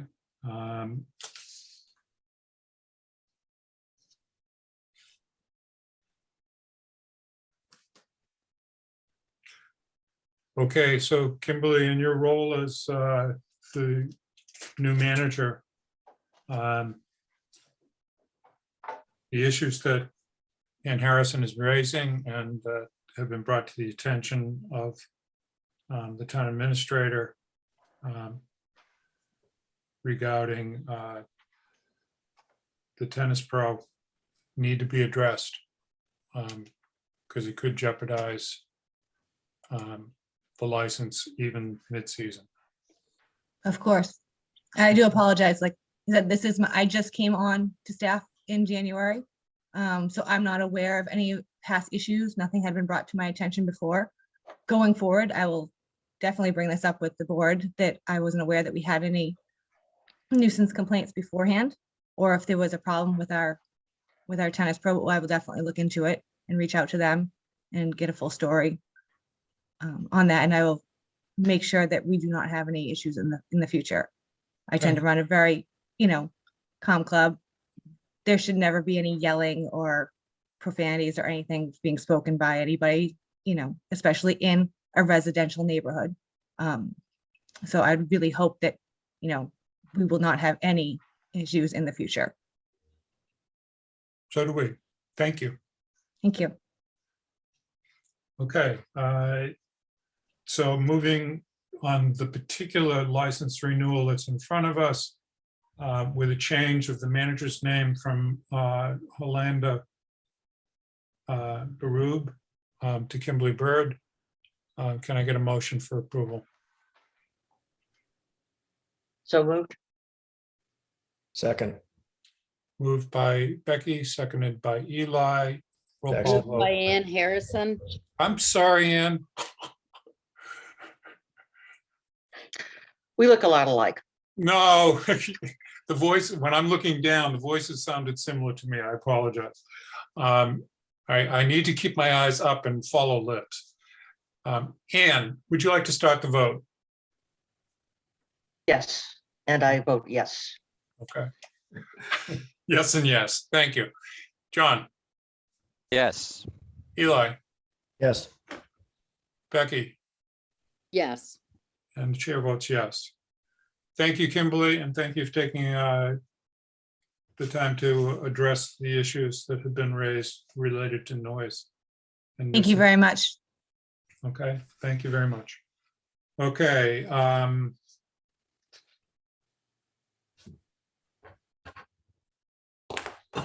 TA report. All right, I'll run through this fairly quickly, given the time. You have a memo from the Park and Rec Committee. They have an interest in revisiting how the Brook Street turf field is managed and under whose authority it lies. Currently, it is with the school district.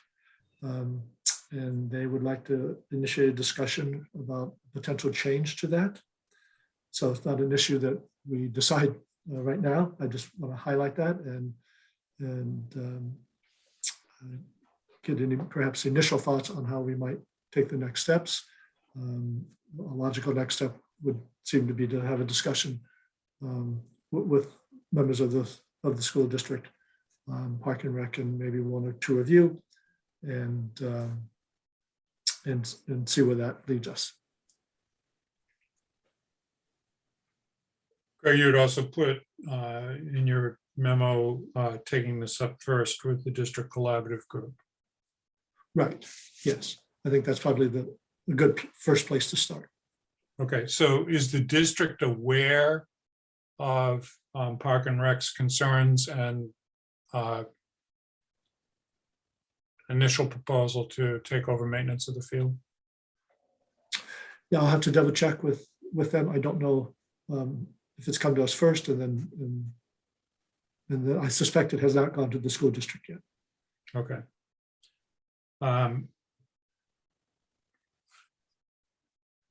So how fast do we need to move on this? Because there's a lot of questions. Yeah, no, I don't think this is something that gets resolved in the next month or so. I think if we can try to get it resolved by the fall in preparation for the 24 fiscal year, that would be a good goal. Okay. And is the field safe enough to use in the interim? Yes, according to that report, it does pass standards for use. There are a couple of areas that the report recommended some interim fixing. As I think there were a couple of areas that were either at or slightly above the thresholds for safety. Yep. Okay.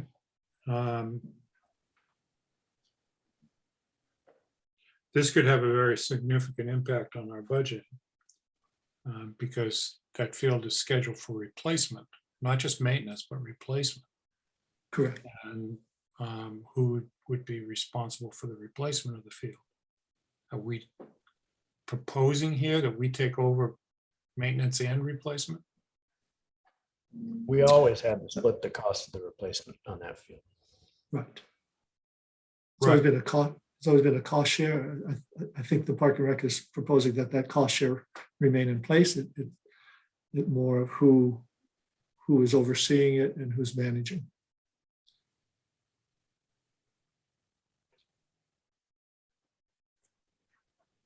So again, I don't think we should take time right now to sort of get into those weeds. Got it. Got it. But Okay. it's certainly discussion that needs to happen in the future. Okay, so the next step that you're suggesting is that we take this to the collaboration group, which, just to be clear with other members of the board and the public, is the chairs of the FinCom, selectmen, town administrators, and school committee, along with school representatives, the superintendent and Javi Urbas, which meets periodically about budget issues. Exactly. Okay. All right, item 2, Chabaco Road. So Hamilton, as you know, had requested permission at our last town meeting. I'm sorry, in this A special town meeting in the fall. special town meeting. Thank you. I was trying to get there. Anyway, did not get the 2/3 requirement. It was approved by a majority of folks, but not the 2/3. They've regrouped and feel like their best, quickest path forward is to pave the existing road. It would get re-engineered as part of that paving, regraded, I should say, so that the drainage would slope away from Gravelly Pond and go through swales and some stormwater, calling it a management system, maybe overstating it a bit, but there would certainly be overland flow before it goes into Gravelly Pond. So they are not adverse to us taking another stab at granting permission. But so we could do that at the special town meeting in June. Again, you don't need to make a final decision on this right now. It's something to think about. And if the voters were to approve it in June, there's not a guarantee that Hamilton would agree to the relocation, but it is something that they're willing to consider.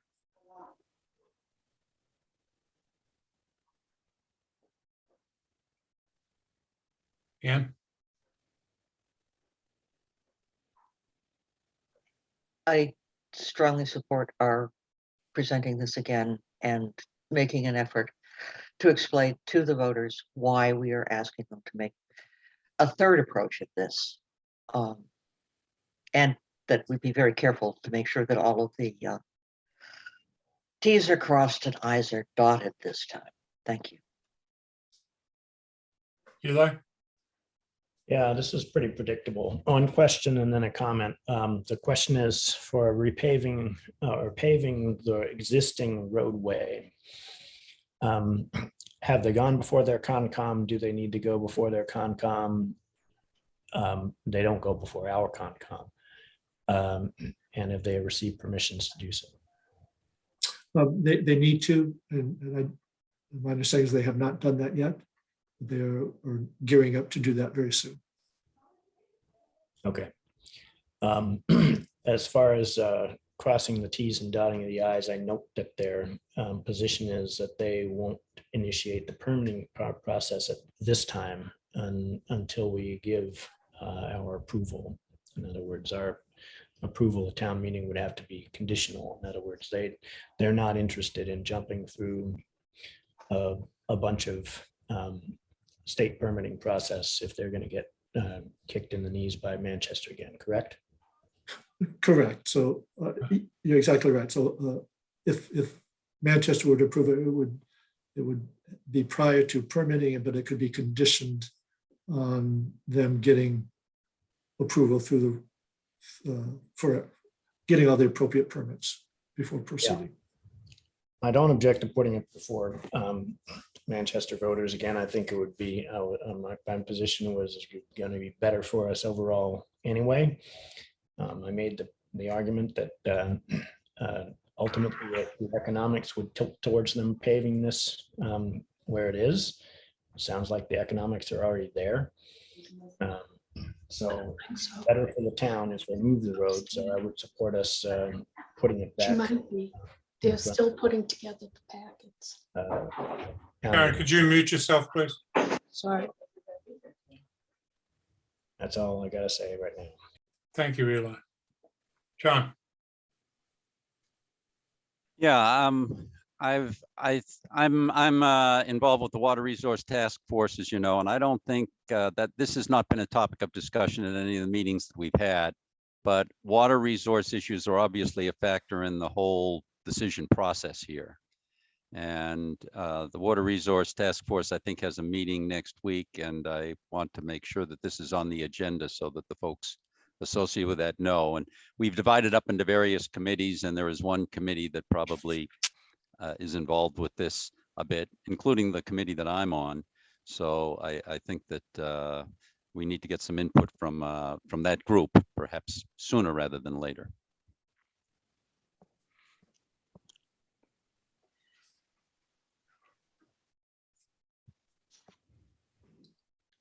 What's the deadline to get this onto the special town meeting warrant?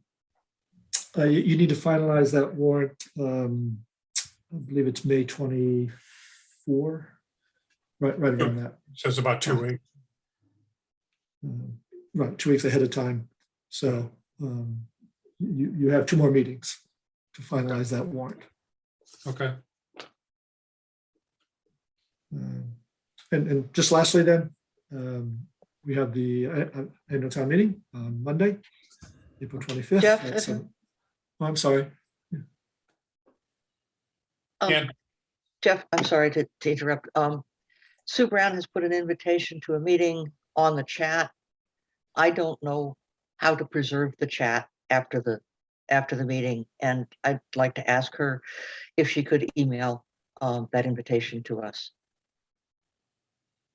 Yes, I'm happy to do so. Thank you. And that's tonight. Yes. It's a planning board meeting, and they will be discussing this topic. Okay. Not specifically the topic of whether our town would approve it, but the paving of that road. Got it.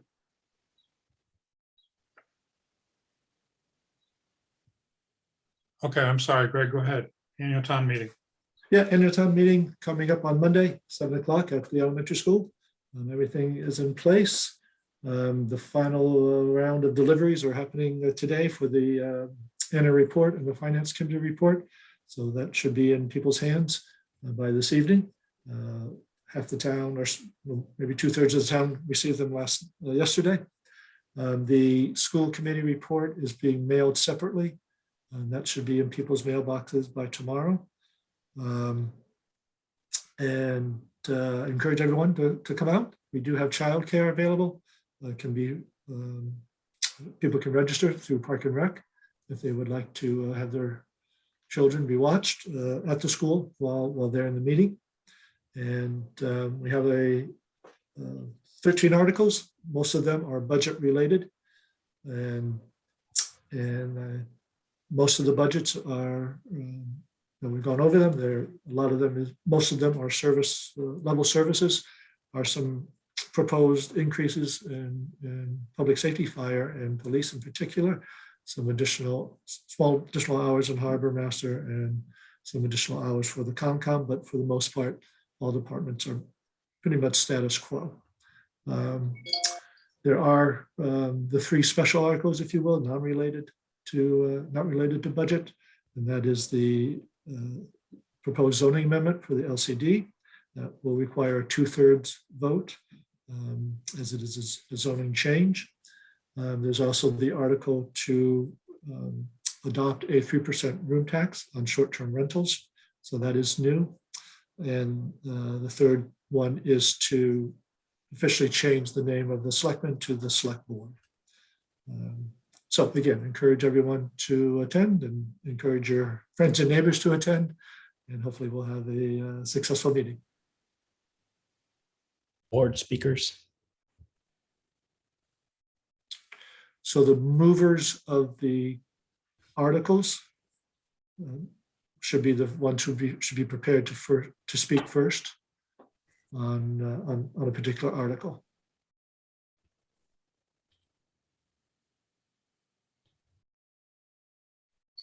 We do have a brief meeting with that Alan Wilson hosts. He'll be doing that Saturday morning at 9 via Zoom, and he does a run through just to make sure everyone is teed up.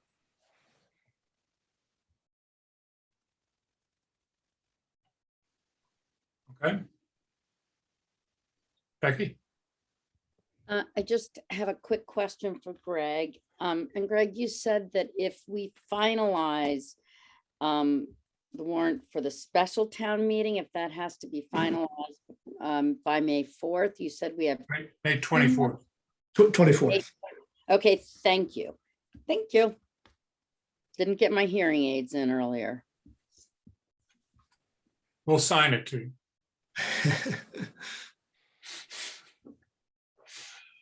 Okay. Any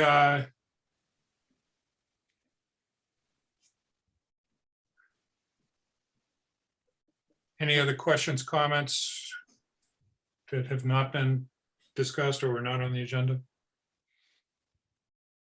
I'll take a motion from Mr. Bowling to reserve to Adjourn, motion to adjourn. adjourn. I was going to say resign. Second. Yeah, For the no. adjournment. Second, Sorry. no to the resignation. No resignation. I expect you're a letter on my desk in the morning. Go ahead, Eli, with a motion to adjourn. Already done, and it was second by Becky. Okay. Roll call vote. Mr. Bowling, Yes. Mr. Harrison, Yes.